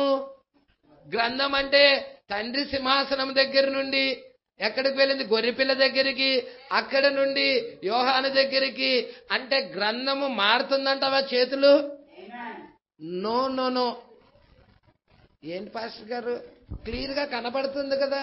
తండ్రి సింహాసనం దగ్గర నుండి యేసుక్రీస్తు దగ్గరికి గ్రంథం వచ్చినట్టు కనబడుతుందా? గొర్రెపిల్ల దగ్గరకు వచ్చినట్టు కనబడుతుందా? అక్కడ నుండి గ్రంథాన్ని తీసుకొని తినుము అని యోహానుతో చెప్పాడా? ప్రకటన 10లో ఆ గ్రంథాన్ని తీసుకొని తిన్నాడా? నోటికి తేనె వలె మధురంగా ఉందా? కడుపుకి చేదుగా ఉన్నదా? మరి ఆ గ్రంథము యోహాన్ దగ్గర ఉందా లేదా? ఇప్పుడు గ్రంథము చేతులు మార్చబడ్డాయంటవా? అంటే చేతులేమి మార్చబడలా. గ్రంథము ఎల్లప్పుడూ దేవుడి చేతిలోనే ఉన్నది. దేవుడే తన ముసుకును మారుస్తున్నాడు. సర్వోన్నతుడైన దేవుడు తండ్రి స్థానము నుంచి కుమారుడు స్థానంలోకి వస్తున్నాడు. కుమారుడు స్థానంలో నుంచి పరిశుద్ధాత్మ స్థానంలోకి వస్తున్నాడు. అంటే దేవుడే తన ముసుగును మారుస్తున్నాడు కానీ గ్రంథము ఒకరి నుండి ఒకరికి షిఫ్ట్ అవటం లేదు. Praise the lord. పట్టుకుంటున్నారా ఈ విషయము? ఎల్లప్పుడూ దేవుడి దగ్గరే ఆ గ్రంథం ఉన్నది. హల్లెలూయా. పట్టుకుంటున్నారు ఈ విషయాలు? కొంచెము ముందుకు చూద్దామా అండి? సంతోషంగా ఉన్నదా? సరే, ఇక్కడ చూడండి. హల్లెలూయా. అన్ని గోత్రాలకు బయట ఉన్నవి, అవి 4 గోడల మీద కూర్చున్నాయి. ఏంటి? 4 జీవులు. మరియు ఆ కరుణాపీఠమును కావలి కాస్తున్నాయి. ఓ ఎటువంటి చిత్రం అది! ఓ నేను కేవలం గొప్ప దినాలు ముందున్నవి. హల్లెలూయా. మరి 1000 ఏళ్ల పాలనలోనికి వెళ్ళబోతున్నాం. అవి గొప్ప దినాలేనా? ఇప్పుడు కరుణాపీఠం ఆయన వధువులో ఉంటుంది. అవి గొప్పదేనా? 99వ పేరా అండి. మనము వాటిని చూచినట్లుగా ఇప్పుడు పరలోకములో దేవుని సింహాసనం ఉన్నది. ఎక్కడుంది? పరలోకములో. అదే కదా యోహానుకు చూశాడు. 4వ అధ్యాయంలో సింహాసనం చూశాడా? అది పరలోకంలో దేవుడి సింహాసనం ఉన్నదా? దానిని మోషే భూమి మీద మాదిరిగా కట్టాడు. కొండ మీద చూపించిన నమూనా ప్రకారముగా మోషేని దేవుడు కట్టమన్నాడా? పరలోకంలో నమూనాని మోషేకి చూయించాడా? మాదిరిగా కట్టాడు. అది దేవుని యొక్క సింహాసనం. హల్లెలూయా. ఇప్పుడు పరలోకంలో ఉన్న దేవుని సింహాసనాన్ని మాదిరిగా భూమి మీద కట్టాడు. ఆయన ఎట్లాగా అతి పరిశుద్ధ స్థలంలో అక్కడ ఉన్నాడో ఇక్కడ కూడా అతి పరిశుద్ధ స్థలంలో ఆయన నివసిస్తున్నాడు. హల్లెలూయా. ఇక్కడ కొంచెం ముందుకు చూద్దాం. అది దేవుని సింహాసనం. ఎందుకనగా ఆయన యొక్క తీర్పు సింహాసనము ఇక్కడ భూమి మీద ఉన్న అతి పరిశుద్ధ స్థలమందు ప్రతిబింబిస్తుంది. తీర్పు సింహాసనం అక్కడి నుండే. పట్టుకుంటున్నారా మీరు? అతి పరిశుద్ధ స్థలమందున్న రాశాడండి. తీర్పు సింహాసనము ఇక్కడ భూమి మీద ఉన్న అతి పరిశుద్ధ స్థలము ఎందు ప్రతిబింబిస్తుంది. ఇజ్రాయేల్ వారందరూ అక్కడికి కరుణను కనుగొనుటకు వస్తారు. కరుణ, దయ, కరుణను కనుగోటానికి అక్కడికి వస్తారు. పట్టుకుంటున్నారా అండి? నీ కృప చూపయ్యా, నీ కరుణ చూపయ్యా. ఇదంతా మనకి కడవరి కాలంలో ఉన్న మందిరానికి సాదృశ్యంగా చెప్తున్నాడు. ప్రజలే మనము కూడా దేవుని యొక్క ఆలయానికి కరుణను కనుగోటానికి రావాలి. ఆ కరుణాపీఠంగా మనం మారాలంటే ఆ కరుణను కనుగోవాలి మొదటిగా. ప్రజలే నువ్వు కరుణగా మారాలంటే, నువ్వు కృపాసింహాసనంగా మారాలంటే నువ్వు కరుణను కనుగోకుండా నువ్వు కృపాసింహాసనంగా మారతావా అండి? మారలేవు. ఆ కరుణను కనుగోవాలి, కరుణను వేడుకోవాలి ఆ కృపాసింహాసనంగా నువ్వు మారటానికి. హల్లెలూయా. కరుణను కనుగోటానికి వస్తారు. ఎందుకనగా దేవుడు వధించబడిన రక్తం కింద మాత్రమే కలుసుకుంటాడు. ఒక పాపిని కలుసుకునేది మార్గము దేవుడు చెప్పాడు. ఆదాము అవ్వలు పాపం చేసినప్పుడు దేవుడు గొర్రెపిల్లను చంపి రక్తం కింద ఆదాము అవ్వలను కలుసుకున్నాడు. ఇజ్రాయేల్ ప్రజలు కూడా గొర్రెపిల్ల యొక్క రక్తం కిందే వాళ్ళని కలుసుకుంటా ఉన్నాడు. ఇప్పుడు 7 సంఘ కాలాల్లో కూడా దేవుడు ఒక పాపిని కలుసుకోవటానికి యేసుక్రీస్తు యొక్క రక్తము క్రింద మాత్రమే ఒక పాపిని దేవుడు కలుసుకుంటాడు. ఇప్పుడు ఆ కరుణను వేడుకోవాలి. ఆ రక్తము మన స్థానంలో నిలబడాలి. పట్టుకుంటున్నారా అండి? మీరు జాగ్రత్తగా ఈ విషయాలు పట్టుకోవాలి. రక్తము కింద మాత్రమే కలుసుకుంటాడు దేవుడు. కలుసుకునే ప్లేస్ అది. ఇప్పుడు జాగ్రత్తగా వినండి. ఒక దినాన ఆ షకీనా మహిమ ఆ కరుణాపీఠము నుండి పైకి లెగుస్తుంది. హల్లెలూయా. ఏం లెగుస్తుంది? షకీనా మహిమ. ఎవరు? దేవుడే. ఆ షకీనా మహిమ పరిశుద్ధాత్మ ఎవరు? ఆయనే. ప్రజలాడ్. మరియు అది మరో గుడారంలో నివసిస్తుంది. అంటే ఇక్కడ గుడారం చేంజ్ అవుతుంది. హల్లెలూయా. మరో గుడారంలో నివసిస్తుంది. ఆమేన్. మీరు మరో గుడారం అనేదానికి మరో వ్యక్తి అనుకోవాకండి. ఇప్పుడు సంఘ శాఖలు చెప్పినట్టుగా 3 దేవుళ్ళు ఉన్నట్టుగా సంఘ శాఖలు ఏమని చెప్తున్నాయి చెప్పండి? తండ్రి, కుమార, పరిశుద్ధాత్మ. తండ్రి స్థానం ఇవ్వు, కుమారుడి స్థానం, పరిశుద్ధాత్మ స్థానం. 3 వ్యక్తులు ఉన్నారయ్యా అని చెప్తున్నాయి. హల్లెలూయా. మనం అలా నమ్మటల్లా. కరుణాపీఠము ఎల్లప్పుడూ దేవుడే అయి ఉన్నాడు. ఆయనే రూపాలు మారుస్తున్నాడు. ఆయనే తండ్రి స్థానం నుండి కుమారుడి స్థానంలోకి వచ్చాడు. ఆయనే కుమారుడి స్థానంలో నుండి పరిశుద్ధాత్మ స్థానంలో ఉన్నాడు. హల్లెలూయా. ఈ విషయాలు పట్టుకుంటున్నారా అండి? ఇక్కడ మీరు జాగ్రత్తగా పట్టుకోండి. మరో గుడారం అంటే తండ్రి యొక్క స్థానాన్ని వదిలిపెడుతున్నాడు, ఇంకొక స్థానంలోకి వెళ్తున్నాడు. ఇప్పుడు ఏమంటున్నాడో చూడు. మరో గుడారంలో నివసిస్తుంది ఆమె. దీనిలో తండ్రి ఏ మనుష్యుడును శిక్షించడు. ఎందుకు? ఎందుకు? తీర్పు తీర్చే అధికారం ఎవరికి అప్పచెప్పాడు? కుమారుడికి అప్పచెప్పాడు. కుమారుడు కరుణాపీఠముగా మార్చబడ్డాడు. పట్టుకుంటున్నారా అండి? ఇప్పుడు మీరు చూడండి అండి. కరుణాపీఠము పైకి లెగుస్తుంది. అది మరో గుడారంలో నివసిస్తుంది ఆమె. దీనిలో తండ్రి ఏ మనుష్యుణ్ణి శిక్షించడు. అంటే ఆయన రూపాన్ని మార్చుకొని కుమారుడుగా రూపం ధరించుకొని వచ్చాడు. ఇప్పుడు తీర్పు తీర్చే అధికారం అంతా ఎవరికి అప్పచెప్పబడి ఉందంటే కుమారుడికి అప్పచెప్పబడి ఉన్నది. హల్లెలూయా. పట్టుకుంటున్నారు ఈ విషయం? ఏ మనుషుడికి కానీ తన తీర్పు అంతటిని కుమారుడికి మాత్రమే అప్పగిచ్చాడు. పట్టుకున్నారా? తీర్చి ఉన్నాడు. దేవుని తీర్పు సింహాసనం. హల్లెలూయా. ఇప్పుడు తీర్పు సింహాసనముగా ఎవరున్నారయ్యా అంటే ఆయనే. ఒకే వాక్యము నోవాహుని రక్షించింది. ఏ నీరైతే నోవాహును రక్షించిందో అదే నీరు ప్రజల్ని తీర్పు తీర్చింది. వేరే నీరా? అదే నీరు. ఏ వాక్యం అయితే నిన్ను రక్షిస్తుందో అదే వాక్యం లోకానికి తీర్పు తీరుస్తుంది. కరుణాపీఠము, తీర్పు సింహాసనము 2 కనబడతా ఉన్నాయి. కరుణాపీఠము అక్కడ నీకు కృప దొరికేదై ఉన్నది. అక్కడ రక్తం ఉన్నది కాబట్టి నీకు అక్కడ క్షమాపణ ఉంటది. తీర్పు సింహాసనము దగ్గర అక్కడ నీకు ఉరుములు, మెరుపులు, ధ్వనులు వస్తాయి. ఈ విషయాలు పట్టుకుంటున్నారా జాగ్రత్తగా? కొంచెం ముందుకు చూద్దాం. దేవుని యొక్క తీర్పు సింహాసనమిక ఆయన. మీరు నాకు వ్యతిరేకంగా మాట్లాడి ఉన్నారు. ఇప్పుడు యేసేం చెప్తున్నాడో చూసారా? యేసుక్రీస్తు ఇప్పుడు ఆయన మరో గుడారం అన్నాడు. ఆ గుడారమే యేసుక్రీస్తు గుడారము.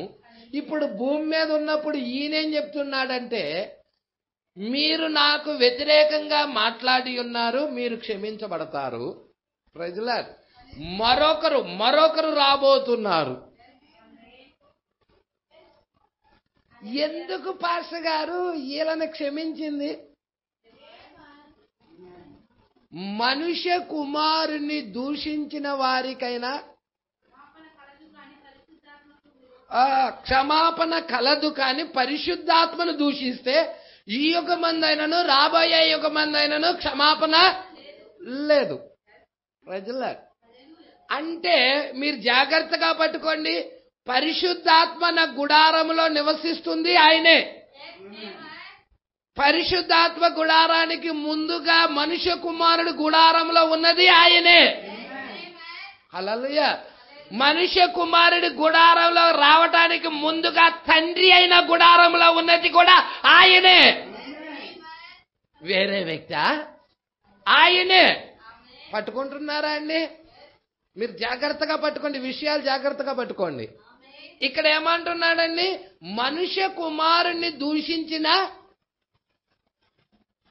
ఎందుకంటున్నాడు ఆ మాట?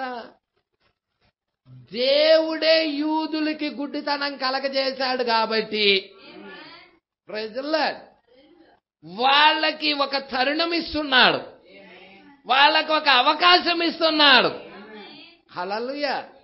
ఇప్పుడు అన్యజనుల కాలం యొక్క ముగింపులో పరిశుద్ధాత్మగా ఆ దేవుడు వధువులో ఉండి పనిచేస్తున్నప్పుడు ఇప్పుడు ఈ వాక్యాన్ని దూషించిన వ్యక్తిని దూషించిన క్షమాపణ లేదు.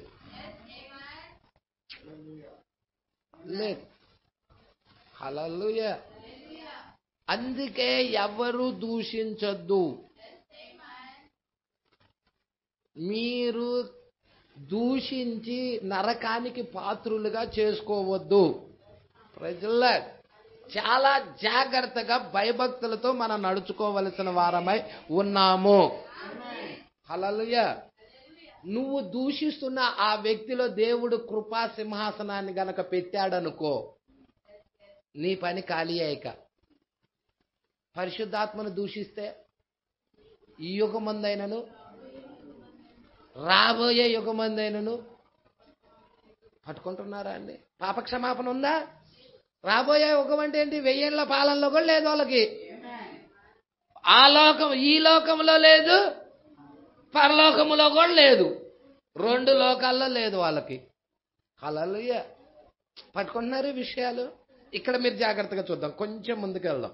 మీరు నాకు వ్యతిరేకంగా మాట్లాడి ఉన్నారు, మిమ్మల్ని నేను క్షమిస్తాను. మరొకరు రాబోచున్నారు, మరొక కరుణాపీఠం. అది మరొక కరుణాపీఠం. మీరు మనుష్య కుమారుడికి వ్యతిరేకంగా మాట్లాడవచ్చును, మరియు నేను మిమ్మల్ని క్షమిస్తాను. కానీ ఒక దినమున పరిశుద్ధాత్మ ప్రజల హృదయాలలో నివసించుటకు వస్తాడు. హల్లెలూయా. తనకు వ్యతిరేకంగా ఒక్క మాట మాట్లాడినా అది ఎన్నటికీ క్షమించబడదు. ఆ పరిశుద్ధాత్మకు వ్యతిరేకంగా ఒక్క మాట మాట్లాడినా అది ఎన్నడూ క్షమించబడదు. అన్ని వేళలా అది మరింత కష్టతరమైనది. హల్లెలూయా. మరింత కష్టతరమైందా కాదండి? కష్టతరమైనది మరియు మరింత కష్టతరమైనదిగా చేస్తున్నది. ఆ తీర్పును ఎందుకనగా దేవుడు నిరంతరము సహనమును ధరించుకుంటున్నాడు.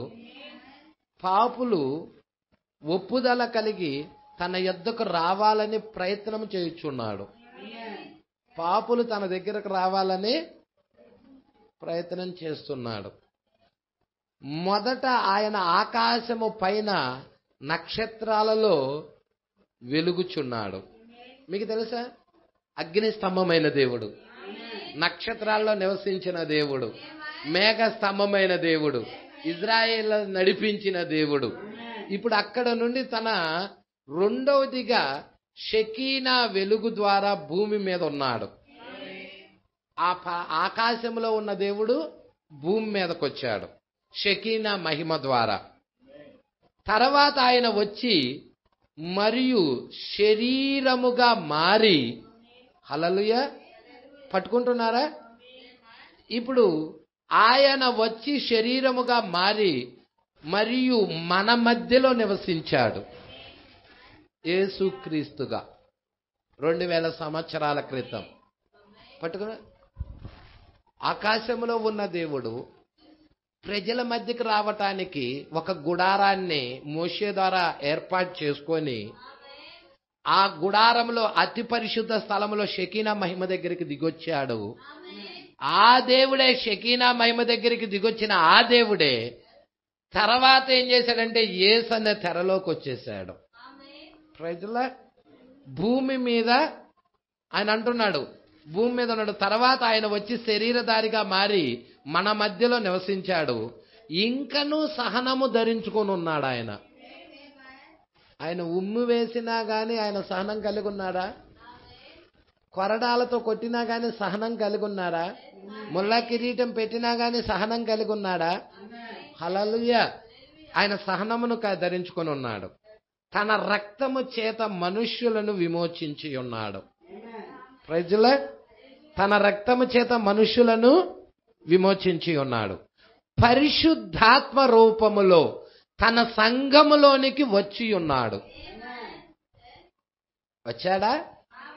7 సంఘకాలాల్లో పరిశుద్ధాత్మ రూపంలో ఆయన పనిచేస్తా ఉన్నాడా? మేడగదిలో 120 మంది మీదకి దిగి రాలేదా? అక్కడ పెంతెకొస్తు పండుగ దినాన మరి పరిశుద్ధాత్మ రూపములో లవోదికీయ కాలంలో దిగి రాలేదా? మన కాల ప్రవక్త దగ్గరికి ఆయన రాలేదా? ప్రజల్లా తన సంఘములోకి వచ్చి ఉన్నాడు. మరియు దానికి వ్యతిరేకంగా మాట్లాడినట్లయితే అది ముగింపునకు వచ్చిన కార్యమే, పూర్తి అయిపోయింది.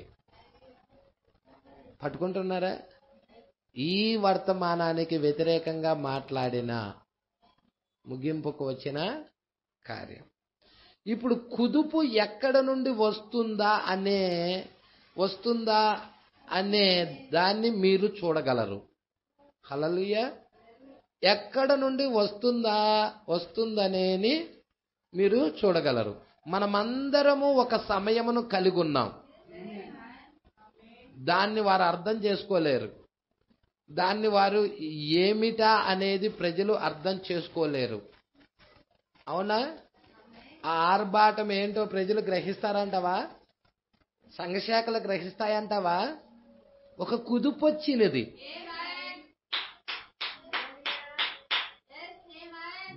ఏంటి? నిద్రించుచున్న ఈమెను మేల్కొల్పటానికి 10 మంది కన్యకల దగ్గర ఒక కుదుపొచ్చినది. ప్రజల ఈమెను సిద్ధపరచటానికి ఒక కుదుపొచ్చి ఉన్నది. 7 ముద్రల ప్రత్యక్షత బయలుపరచబడి ఉన్నది. 7 ఉరుములు వచ్చి ఉన్నాయి. ఎంతమంది ఇప్పుడు ఆ 7 ఉరుముల ద్వారాగా సిద్ధపరచుకోవటానికి సిద్ధమవుతున్నారు? హల్లెలూయా. ఇప్పుడు మొదటి సింహాసనం ఎక్కడుందయ్యా అంటే పరలోకంలో ఉంది. రెండవ సింహాసనం ఎక్కడుందయ్యా అంటే యేసుక్రీస్తులో ఉన్నది. పట్టుకుంటున్నారా అండి? ఇప్పుడు మొదటి సింహాసనము పరలోకంలో ఉన్నది, అదే తీర్పు సింహాసనం. రెండవది క్రీస్తులో ఉన్నది. పట్టుకుంటున్నారా? మూడవది మానవుడిలో ఉన్నది. ఇప్పుడు మానవుడు కూడా తీర్పు సింహాసనంగా మార్చబడుతున్నాడా? మీకు తెలీదా? కొరింథీయులకు రాసిన పత్రికలో ఏం చెప్పాడు? 2 కొరింథీ 6వ అధ్యాయం అమ్మ. పరిశుద్ధులు లోకమునకు, పౌలు గారు ఊరకనే రాశారంటవా? ఇవి ఎరిగి రాస్తున్నాడు. మరి మనము కూడా ఎరగాలి ఈ విషయాలు. చదవమ్మా. పరిశుద్ధులు లోకమునకు తీర్పు తీర్చుదురని, అంటే తీర్పు సింహాసనమే ఈమె. ప్రజల్లా తీర్పు సింహాసనమే ఈమె. అంటే దేవుడు, సర్వోన్నతుడైన దేవుడు ఈమెలో కుమ్మరించుకుంటున్నాడు. హల్లెలూయా. అదే పరలోకపు పెండ్లి కుమారుడు, భూలోకపు పెళ్లి కుమార్తె అదృశ్య ఐక్యత. ఎప్పుడైతే ఆమెలో ఐక్యమయ్యేది పక్కనాడు కూడా తెలియదు. ఇక్కడ ఒక 10 మంది ఉన్నారనుకో, ఇక్కడ ఏ దేవుడు ఎవరిలైనా ఐక్యం అవుతున్నాడు అనుకో, పక్కనున్న వ్యక్తికి తెలుస్తుందా అండి? తెలియదు. అందరికీ తెలిసేలాగా ఆయన ఐక్యం కాడు. నీ స్నేహితుడికి కూడా తెలియదు. హల్లెలూయా. ఈ విషయాలు జాగ్రత్తగా మీరు పట్టుకోవాలి. హల్లెలూయా. మూడవది మానవుడిలో ఉన్నది సింహాసనం. ఇప్పుడు ఇక్కడ నేను రాసుకున్న ఈ చిన్న సంగతులు తీసుకొననిమ్ము. మనము చేయబోచున్నాం. నా దగ్గర నల్ల బోర్డు ఉన్నదని నేను ఆశిస్తున్నాను. నేను దాన్ని మరింత సులభతరం చేయాలనుకుంటున్నాను. మరియు దాన్ని తీసుకొని ఆవరణాలను చిత్రిద్దాం. హల్లెలూయా. కేవలం ఒక నిండు వృత్తములో చూద్దాం. అంటే ప్రవక్త ఇక్కడ ఏం గీస్తున్నాడంటే వృత్తము గీస్తున్నాడు, దాని లోపల ఇంకో వృత్తం గీస్తున్నాడు, దాని లోపల ఇంకో వృత్తం గీస్తున్నాడు. బయట ఉన్న వృత్తానికేమో శరీరము అని పెట్టాడు, లోనున్న వృత్తానికేమో ప్రాణము అని పెట్టాడు, ఇంకా లోనున్న వృత్తానికేమో ఆత్మ అని పెట్టాడు. పట్టుకుంటున్నారా అండి? లేక మీరు చూడండి, ఈ విధముగా ఏదైనా పర్వాలేదు. ఇప్పుడు మనం తీసుకోబోచున్నాము. నేను నమ్ముచున్నాను బహుశా ఇదే ఉత్తమమైనది కావచ్చు. మనము దాన్ని తీసుకొని ఆవరణములను తయారు చేద్దాం. హల్లెలూయా. ఇప్పుడు ఆ మనుష్యుడు ఎవరు? మూడిటిలో ఉండేవాడు. ఆ మనుష్యుడు ఎవరండి? మూడిటిలో ఉండేవాడు. శరీరము, ప్రాణము మరియు ఆత్మ. పట్టుకుంటున్నారా? ఎంతమందికి అది తెలుసు? దేవుడు సమీపించుటను గమనించండి. ఆయన హృదయము ఏమిటి? హల్లెలూయా. ఆయన ఎక్కడ నివసిస్తాడు? దేవుడు హృదయములో. హల్లెలూయా. దేవుడు నివసించే ప్లేసు హృదయములో. పట్టుకోండి మీరు. హృదయము లోపల ఆత్మ ఉన్నదన్నాడు ప్రవక్త. పట్టుకుంటున్నారా? అంటే ఈ ఆత్మలో నివసిస్తాడు. మీరు గమనించండి. హల్లెలూయా. ఇక్కడ ఏమంటున్నాడో మీరు చూడండి. హృదయము ఏంటి? మీకు నా వర్తమానము జ్ఞాపకం ఉన్నదా? మానవుని హృదయాన్ని దేవుడు ఒక నియంత్రణ గోపురముగా ఎంచుకున్నాడు. దయ్యం ఏం చేసిందంటే మానవుడి యొక్క తలను ఒక నియంత్రణ గోపురంగా దయ్యం తీసుకుంది. దేవుడేం తీసుకున్నాడంటే హృదయాన్ని దేవుడు తీసుకుంటే దయ్యమేమో తలను తీసుకుంది. ఆలోచన. పట్టుకోండి. మనిషి ఆలోచిస్తాడా లేదా అండి? హృదయాన్నేమో దేవుడు తీసుకున్నాడు, అపవాదేమో తలను తీసుకుంది. పట్టుకోండి, మీరు జాగ్రత్తగా పట్టుకోండి. విషయాలు రెండిటి మధ్య తేడా మీరు పట్టుకుంటారు. మానవుని హృదయాన్ని దేవుడు ఒక నియంత్రణ గోపురంగా ఎంచుకున్నాడు. దయ్యమేమో అతడి తలను తన నియంత్రణ గోపురంగా ఎంచుకున్నది. గమనించారా? అది అతడి కార్యాలను చూచునట్లుగా చేస్తుంది.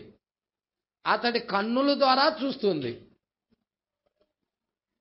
కన్నులు ద్వారా చూస్తుంది. అవునా? కానీ ఇంకను దేవుడు అతని హృదయంలో నుండి అతడు చూడలేని వాటిని నమ్మునట్లుగా చేస్తున్నాడు. చూస్తున్నారా అండి? కన్నులు చూడలేని దానిని అంటే లాజరు చనిపోయాడని కన్నులు చూసినాయి. ముక్కు ఏం చెబుతుంది? వాసన కొడుతుందని చెప్తుంది. చెవులు విన్నాయి. అంటే 5 జ్ఞానేంద్రియాలు కూడా ఏం చెప్తున్నాయి? లాజరు చనిపోయాడే అని చెప్తున్నాయి. ప్రజల్లో అందరూ నోరమ్మటే కూడా లాజరు చనిపోయాడు అన్ని మాటలు వచ్చేసాయి. స్పర్శ ధర పట్టుకొని కూడా పాతి పెట్టడం కూడా జరిగినది. అయితే హృదయము ఈ 5 జ్ఞానేంద్రియాలు కాదు, అంతకు మించి చూస్తుంది అంటున్నాడు. హల్లెలూయా. మీరు పట్టుకుంటున్నారా ఈ విషయము? ఏమంటున్నాడో, ఇంకను దేవుడు అతని హృదయములో ఉండి అతడు ఏదైతే చూడలేకపోయాడో ఆ చూడలేనటువంటి వాటిని నమ్మునట్లుగా చేస్తుంది. ఇప్పుడు యేసు వచ్చాడు. యేసు అక్కడికి వచ్చి ఏం చెప్పాడు? లాజరు నిద్రిస్తున్నాడే గాని చనిపోలేదు. లాజరు నిద్రిస్తున్నాడే గాని చనిపోలేదు. హల్లెలూయా. అక్కడ ఉన్న వాళ్ళందరూ ఏమంటున్నారు? లాజరు చనిపోయాడు, ఆల్రైట్, పాతి పెట్టేసేసాం, శరీరము కూడా కుళ్ళిపోయినది. ఇప్పుడు యేసేమంటున్నాడు? లాజరు చనిపోలేదు. ఇప్పుడు వీళ్ళిద్దరు మాటలు ఏది నమ్ముదాం? యేసును నమ్ముదామా, జన సమూహమును నమ్ముదామా?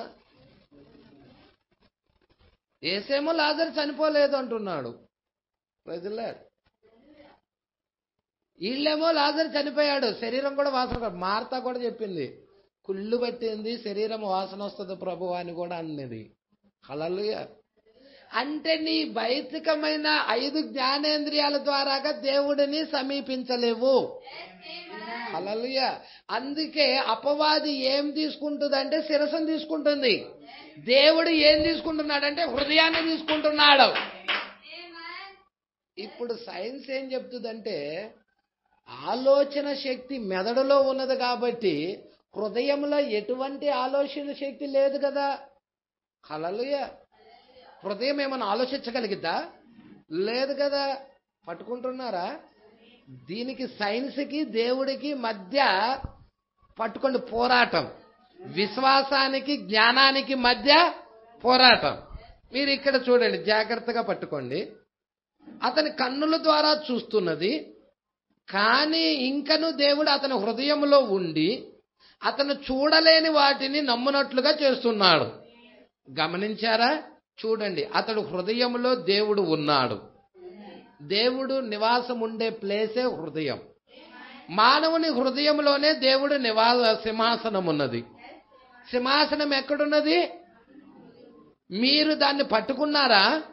మానవుడు, దేవుడు తన సింహాసనాన్ని మానవుని హృదయంలో చేశాడు. ఇప్పుడు గమనించండి, మానవునిలో మొదటి భాగం ఏది? శరీరం. తర్వాత భాగం ఏది? అతని ప్రాణం. అది అతడి ఆత్మ యొక్క ప్రవర్తన. దాన్ని బట్టి అతడు ఎటువంటి వాడో చెప్పవచ్చు. ప్రాణము ఆత్మ యొక్క స్వభావాన్ని తెలియజేస్తుంది. ఆత్మ యొక్క స్వభావాన్ని ప్రాణము తెలియజేస్తుంది. అందుకే తర్వాత భాగం ఏంటంటే ప్రాణం. అది ఆత్మ యొక్క ప్రవర్తన. దాన్ని బట్టి అతడు ఎటువంటి వాడో చెప్పవచ్చు. ఇప్పుడు ఆయన సమీపిస్తున్నాడు. ఇప్పుడు మానవునిలో 3వ భాగం, మొదటి భాగం, 2వ భాగం, 3వ భాగం దగ్గరికి వస్తున్నాడు. 3వ భాగం అతడి ఆత్మ. 3వ భాగం ఏంటి? అతడి ఆత్మ. మరియు అతడి ఆత్మ అతని హృదయము మధ్యలో ఉంటుంది. హృదయములో ఆత్మ ఉంటుంది. మరియు హృదయములోని ఆ మధ్యలో భాగంలోకే దేవుడు తన సింహాసనము కొరకు వస్తున్నాడు. అంటే దేవుడు నివసించే ప్లేస్ అదే. మీకు జ్ఞాపకం ఉన్నదా? ఈ మధ్యనే 4 సంవత్సరాల క్రితం చికాగోలో పేపర్లో వచ్చింది. ఒక పాత విశ్వాసి, ఒక పాత అవిశ్వాసి ఎవరైనా ఇలా అన్నారు, సొలొమోను ద్వారా దేవుడు పొరపాటు చేశాడయ్యా అన్నారు.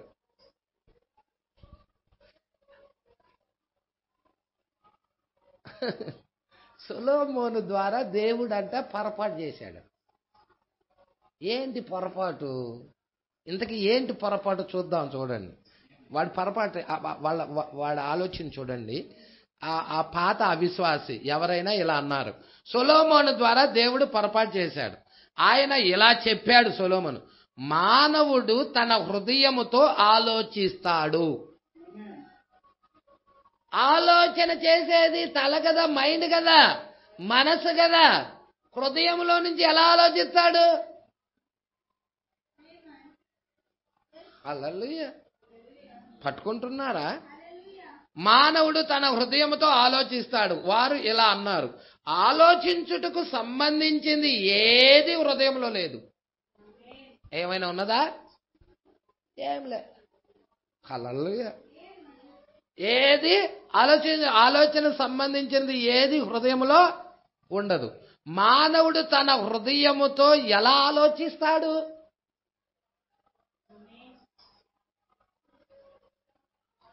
హృదయంతో ఎలా ఆలోచిస్తాడు? ఎలా రాశారు ఆ వాక్యాన్ని? హృదయంతో ఆలోచిస్తాడని. హల్లెలూయా. ఏదైనా ఆలోచన మనసుతో కదా జరిగేది. సైన్స్ మీద ఆధారపడకు. వాక్యం మీద ఆధారపడు. హల్లెలూయా. నీకు తెలుసా దేవుడు ఉండే ప్లేస్ ఏది? మరి ఆయన ఆలోచించలేడా? ఆయన ఆలోచనకర్త కాడా? ఆయన నిత్యుడగు తండ్రి కాదా? ఆయన బలవంతుడగు దేవుడు కాదా? ప్రజల్లా మానవుడు తన హృదయంతో ఎలా ఆలోచిస్తాడో ఆయన ఉద్దేశాల్లో తల అని చెప్పబో ఉండొచ్చు. హృదయం అని గబక్కన పెట్టారు, తల అని చెప్పబోయి ఉండొచ్చు. తల అనడానికి బదులుగా హృదయం అని పెట్టారు. హల్లెలూయా. అలా పెట్టడానికి లేదయ్యా. ఇప్పుడు ప్రవక్త ఏమన్నా, దేవుడు తల అనే ఉద్దేశము కలిగి ఉంటే ఆయన తల అని చెప్పుండేవాడు. తల అనే ఉద్దేశం కలిగి ఉన్నాడు అనుకో, తలనే చెప్పి ఉండేవాడు. హృదయంతో ఆలోచిస్తాడంటే హృదయంతో ఆలోచిస్తాడంతే. విశ్వాసి ఆలోచనలు అక్కడి నుంచే వస్తాయి. మోషే వలె ఒకవేళ మోషే దేవుడు ఇలా చెప్పినప్పుడు, మోషే నీ చెప్పులు విడువుము దేవుడు చెప్పాడు. అక్కడ 3వ అధ్యాయంలో అండి, నిర్గమాకాండంలో మండుచున్న పొద్దు దగ్గర చెప్పులను నువ్వు పవిత్రమైన స్థలంలో ఉన్నావు. అతడు ఇలా అంటే, ఓ మంచిది, నేను నా టోపీని తీస్తాను, చెప్పులకు బదులుగా టోపీని తీస్తాను. ఇది కూడా బాగుంటుందా? ఆయన చెప్పులు అన్నాడు, ఆయన టోపీ అనలేదు, ఆయన చెప్పులు అన్నాడు. మరియు ఆయన ఇలా అన్నాడు, మారు మనసు పొంది మరియు యేసుక్రీస్తు నామములో బాప్తిజం పొందుము. ఆయన ఉద్దేశం తండ్రి కుమార పరిశుద్ధాత్మని కాదు, ఆయన ఏమి చెప్పి ఉన్నాడో అదే ఆయన ఉద్దేశం. నీవు తప్పక తిరిగి జన్మించాలి అని చెప్పున్నాడు. ఆయన ఇలా అనలేదు, నీకు వీలైతే జన్మించు అన్నాడా? నీకు వీలైతే జన్మించు అన్నాడా? నువ్వు తప్పక తిరిగి జన్మించాలి. ఆయన ఇలా నేను నమ్మిన వారి వల్ల ఈ సూచక్రియలు వెంబడించును. ఆయన ఎన్నడు బహుశా అవి వెంబడించవచ్చు అని అనలేదు. బహుశా అవి వెంబడించవచ్చులే అనలేదు. ఆయన నమ్మిన వారి వల్ల ఈ సూచక్రియలు వెంబడించును. ఆయన ఎన్నడూ ఇలా అనలేదు, బహుశా అవి వెంబడించవచ్చును అని ఆయన అనలేదు. దానికి అర్థం ఏమున్నదో ఆయన దాన్నే పలుకుతాడు. ఆయన దేవుడై ఉన్నాడు మరియు ఆయన వెనుకకు తీసుకోలేడు. ఏది పరిపూర్ణమైనదో ఆయనకు తెలుసు. కావున ఆయన దాన్ని ఆ విధముగా చేస్తాడు. ఆయన ఆ విధంగా ఉండాలనే ఆయన ఉద్దేశమై ఉన్నది. మరియు దాని దగ్గరకు నీవే రావలసి ఉన్నది.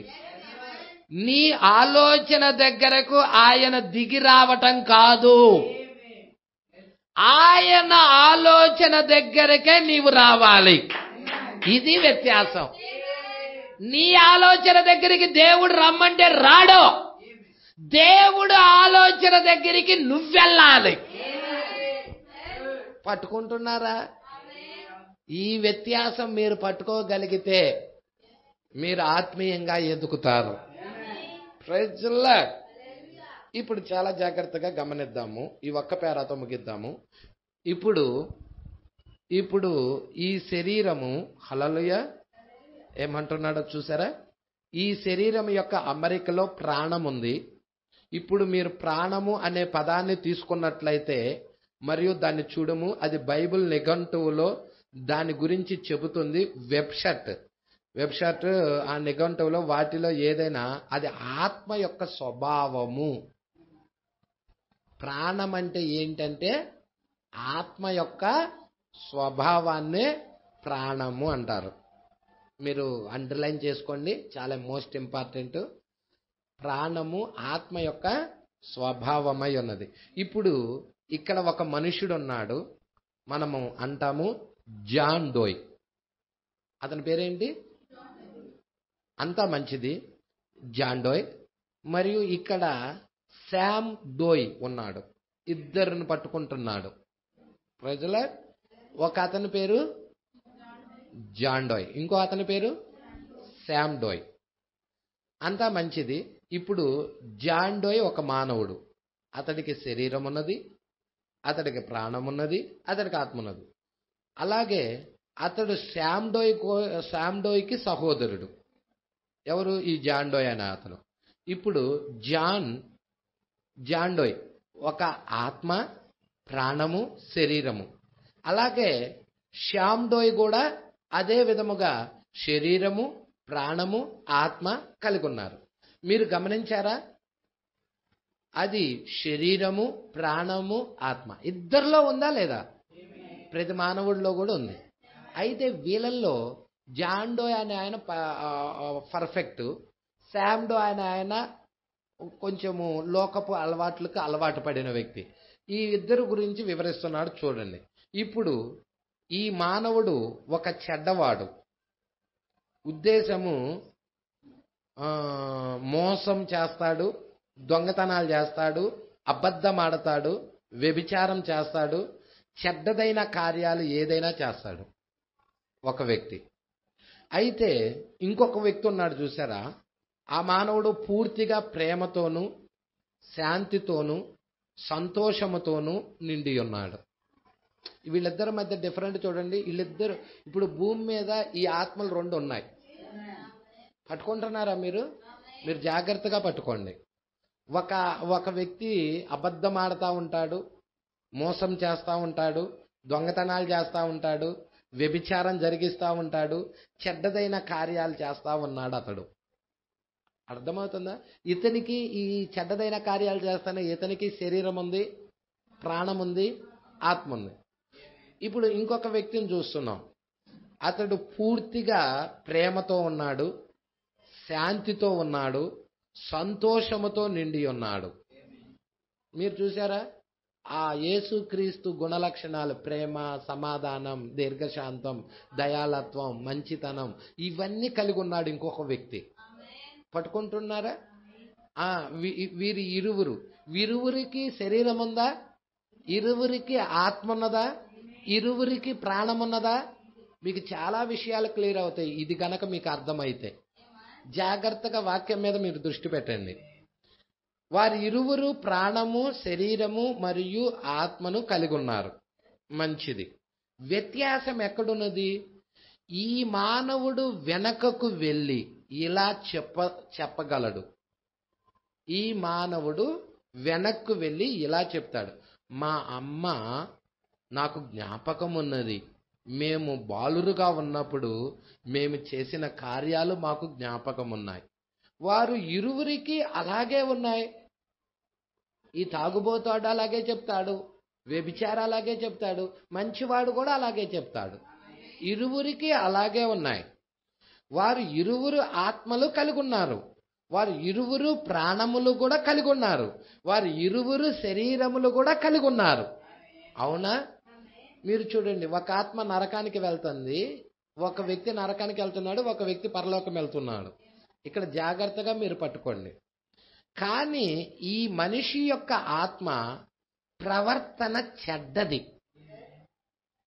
చూస్తున్నారా అండి? ఒక మనిషి యొక్క ఆత్మ ప్రవర్తన అనేది, ప్రాణం అంటే ఏంటి? ఆత్మ యొక్క స్వభావమే ప్రాణం. అంటే ఈ మనిషి యొక్క ఆత్మ చెడ్డది. పట్టుకుంటున్నారా? ఈ మనిషి యొక్క ఆత్మ ప్రవర్తన అనేది చెడ్డది. ఈ మనిషి యొక్క ఆత్మ ప్రవర్తన మంచిది. ఒక మనిషి యొక్క ఆత్మ ప్రవర్తన చెడ్డగా ఉంది, ఇంకొక మనిషి యొక్క ఆత్మ ప్రవర్తన మంచిగా ఉన్నది. కాబట్టి ఆత్మ యొక్క ప్రవర్తనే మనిషి యొక్క ప్రాణం. మనిషి యొక్క ప్రాణం ఏంటి? ఆత్మ యొక్క ప్రవర్తనే మనిషి యొక్క ప్రాణం. గమనించారా? కావున ఇప్పుడు దేవుడు దేనిలోనికి రావాలనుకుంటున్నాడు? దేవుడు దేనిలోకి రావాలనుకుంటున్నాడు? ఆత్మలోకి. పట్టుకుంటున్నారా అండి? దేవుడు దేనిలోనికి రావాలనుకుంటున్నాడు? ఆత్మ మరియు మానవుని హృదయంలోనికి రావాలనుకుంటున్నాడు. మానవుని హృదయంలోనే కదా ఆత్మ ఉంది. అంటే మానవుని హృదయంలోకి దేవుడు రావాలనుకుంటున్నాడు. ఆత్మ ఎక్కడుంటుంది? హృదయములోనే ఉంటుంది. పట్టుకుంటున్నారా? ఆత్మ ఉండే ప్లేస్ ఏది? హృదయములో. అంటే నీ హృదయములో ఆత్మ ఉన్నది, దాని దగ్గరే హృదయములోకే దేవుడు రావాలని కోరుకుంటున్నాడు. ప్రజల మీకు తెలుసా, ఇక్కడ ప్రవక్త అంటున్నాడు 105వ పేరా అండి. హల్లెలూయా. మీరు ఈ విషయాలను బట్టే జాగ్రత్తగా మీరు గమనించొచ్చు. హల్లెలూయా. మీ ప్రాణము ఆత్మ యొక్క స్వభావాన్ని తెలియజెప్తుంది. అది హల్లెలూయా. మీ ప్రాణం అనేది ఏం చేస్తుంది? యేసు ఏం చెప్పాడో తెలుసా? చెట్టు యొక్క ఫలములను బట్టి వారు మంచివారో చెడ్డవారో మీరు చూడగలరు అన్నాడు. చెట్టు యొక్క ఫలములను బట్టే అది మంచి చెట్టు చెడ్డ చెట్టు మీకు తెలుస్తుంది. హల్లెలూయా. మనిషి యొక్క క్రియలను బట్టే. అంటే ఇప్పుడు ఆత్మలో ఎవరు నివసిస్తున్నారా అనేది చాలా ఇంపార్టెంట్. దేవుడికి మహిమ కలుగునుగాక. ఆత్మలో ఎవరు నివసిస్తున్నారా అనేది చాలా ఇంపార్టెంట్. మన క్రియలను దాని మీదే ఆధారపడి ఉన్నాయి.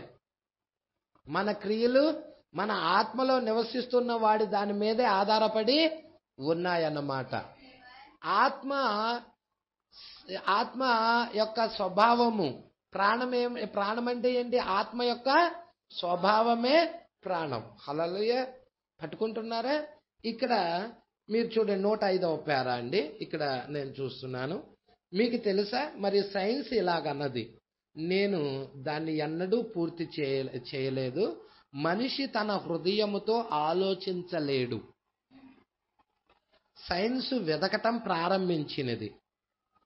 హృదయంతో ఆలోచించటం అనేది లేదు. మరేమో ఇది ఎలాగా ఏంటి అనేది వెతకటం ప్రారంభించింది. ఏంటది? సైన్స్. మనిషి హృదయంలో ఒక చిన్న భాగమును కనుగొన్నారు వాళ్ళు. మనిషి హృదయంలో ఇక వెతికి చివరికి వాళ్ళు కనుగొంది ఏంటయ్యా అంటే, మనిషి హృదయంలో ఒక చిన్న భాగం అనేది ఉన్నది అని కనుగొన్నారు. అది జంతు హృదయంలో లేదు. జంతువుకి ఆత్మ ఉందా? జంతువుకి ఆత్మ ఉందా? లేదు. మనిషికి ఆత్మ ఉంది. హల్లెలూయా. అందుకంటున్నాడు జంతువు హృదయంలో లేదు, కానీ మానవుడి హృదయంలోనే అది ఉన్నది. ఇది సైన్స్ కనుగొన్నది. ఒక చిన్న భాగం మనిషి హృదయంలో ఒక చిన్న భాగాన్ని కనుగొన్నారు. అది మనిషి హృదయంలోనే ఉన్నది, కానీ జంతువు హృదయంలో లేదు, మానవుడు హృదయంలోనే ఉన్నది. అక్కడ ఒక్క రక్త కణము కూడా లేదు. అక్కడ కనీసం ఒక్క రక్త కణము కూడా లేదు. ఏది లేదు. వారన్నారు, ప్రాణము లేక ఆత్మ నివసించు స్థలమై ఉండొచ్చు. హల్లెలూయా. సైన్స్ కనుగొందండి చివరికి, ప్రాణము లేక ఆత్మ నివసించు స్థలమై ఉండొచ్చు. కేవలము వాటిని ఒంటరిగా వదిలేయము. వారు వాటి యొక్క అర్ధరహితమైన సొంత అర్థాలు తీసుకొని మరియు దేవుణ్ణి నిరూపిస్తున్నారు. అది నిజం. తనను మూర్ఖులు పరీక్షించున్నట్లుగా దేవుడు చేస్తున్నాడు. హల్లెలూయా. అవకాశం ఇస్తున్నాడు దేవుడు మూర్ఖులు కూడా పరీక్షించే విధముగా. ఇప్పుడు అది ఇక్కడే ఉన్నది. వార్తాపత్రికల్లో కూడా ఒక పెద్ద ముఖ్యమైన వార్తగా ఉన్నది. అది పట్టుకున్నారా అండి? వార్తాపత్రికల్లో కూడా వచ్చేసింది. అది పెద్ద ముఖ్యమైన వార్తగా అది వార్తాపత్రికల్లో వెల్లడైంది. సహోదరుడు జోజ్ యొక్క చిన్న బాలిక చెప్పినది, బ్రదర్ బ్రన్హామ్, వేరొక దినమున నీవు ఏమి చెప్పి ఉన్నావో నీకు జ్ఞాపకం ఉన్నదా అన్నది. చూడు సైన్స్ దాన్ని ఎప్పుడో కనుగొంది. అంటే బ్రదర్ బ్రన్హామ్ చెప్పినది సైన్స్ అంటే ఎప్పుడో కనుగొందంట. చూసారా? నేను అన్నాను, మంచిది, దేవుడు దీవించిన సహోదరి, నాకు అది కావాలి, అది నాకు కావాలి. ఆత్మ యొక్క స్వభావమే మానవుని ప్రాణం, మరియు మానవుని యొక్క హృదయములో ఆత్మ నివసిస్తున్నది. ప్రజల మీరు పట్టుకుంటున్నారా? ఇవన్నీ జాగ్రత్తగా పట్టుకోండి. 106వ పేరాలో ఇలా అంటారు. ఇప్పుడు బయట ఆవరణాలు ఏంటి చెప్పండి? శరీరం. నువ్వు మొదటిగా వచ్చేది అక్కడికే. దానికి మొదటిగా నీవు దాన్ని తీసివేయవలసి ఉన్నది. నీవు శరీరాన్ని దాటి రావాలి. నువ్వు శరీరాన్ని దాటుకొని రావాలి. ఆత్మ దగ్గరికి నువ్వు ప్రయాణం చేయాలి అంటే ఈ శరీరాన్ని దాటుకొని వెళ్ళాలా వద్దా? హల్లెలూయా. నేను పైకి లేవలేకపోతున్నాను, నేను సంఘానికి వెళ్ళలేకపోతున్నాను. చాలా మంది ఉన్నారు ఈ క్వాలిఫికేషన్లో. అయ్యో ఒళ్ళంతా నొప్పులుగా ఉన్నాయిలేండి, మీరు వెళ్ళిరండి, నేను రాలేనులేండి సంఘానికి. పట్టుకుంటున్నారా అండి? నేను పైకి లెగవలేకపోతున్నాను, నేను సంఘానికి వెళ్ళలేకపోతున్నాను, వీధులు చాలా జారిపోతున్నట్లుగా ఉన్నాయి, ఇది చాలా ఎండగా ఉందండి, అబ్బబ్బబ్బా ఎంత వేడిగా ఉందో, నేను చర్చికి రాలేకపోతున్నానండి. ఓ సంఘం, నాకు తెలియదు, అదే శరీరం అంతా మంచిది. ఇప్పుడు నీవు దాన్ని తీసివేయవలసి ఉన్నది, దాన్ని దాటుకొని రావాలి. ఆ సాకులు పనికిరావు. హల్లెలూయా. దాన్ని జయించాలి. దాన్ని ఏం చేయాలి? నువ్వు జయించాలి. హల్లెలూయా. నీ శరీరాన్ని నువ్వు జయించాలి. నాకు అలసటగా ఉందయ్యా, నేను ఆరాధనకు రాలేకపోతున్నానయ్యా, హల్లెలూయా, ఈ సాకులు పనికిరావు. దేవుడికి మహిమ కలుగును గాక. అదే నీ శరీరం. దాన్ని నువ్వు దేవుణ్ణి కలుసుకోవాలంటే ఇవన్నీ దాటుకొని రావాలంటున్నాడు. అంతా మంచిది. ఇప్పుడు నీవు దాన్ని తీసివేయవలసి ఉన్నది, దాని నుండి నడవలసి ఉన్నది. దేవుడు దాని ద్వారా వస్తాడు. తర్వాత చూడు, దేవుడు వస్తాడు.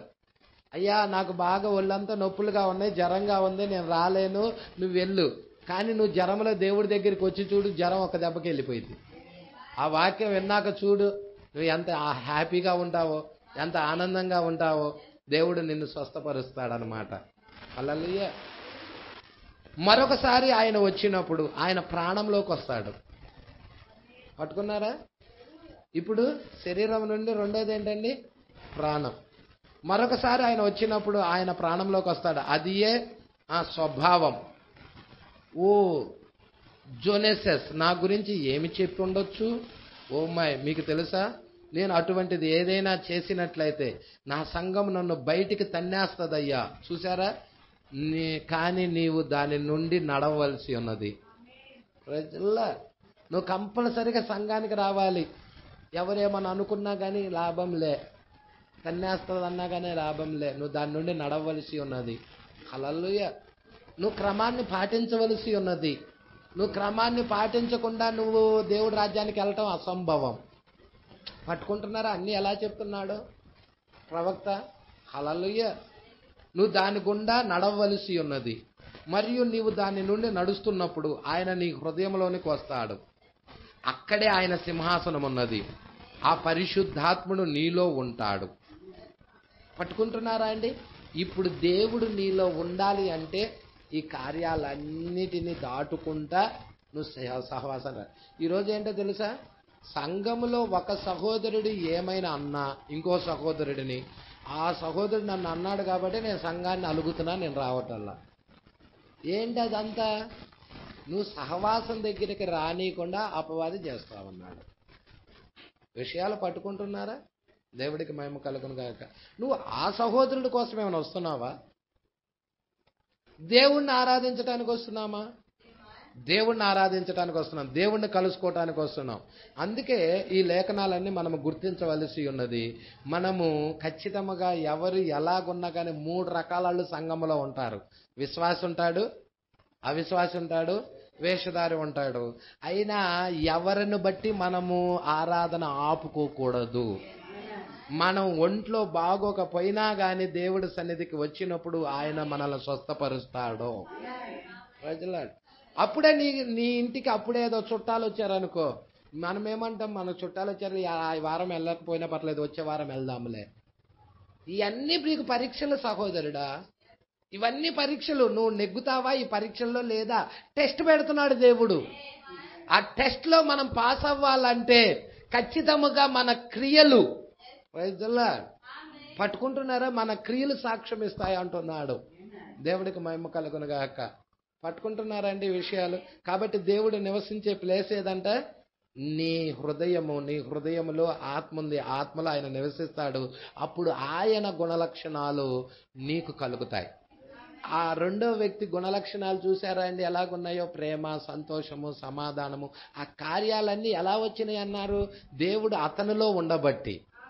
అదే విధంగా లోకానికి వ్యతిరేకంగా ఎలా జీవించగలుగుతున్నాడు అతడు? పరిశుద్ధాత్మ అతడిలో ఉండబట్టి. అదే విధముగా పరిశుద్ధాత్మ మనలో కూడా ఉన్నట్లయితే లోకానికి వ్యతిరేకంగా జీవిస్తాం. దేవుడు మాటలు దీవించి ఆశీర్వదించును గాక.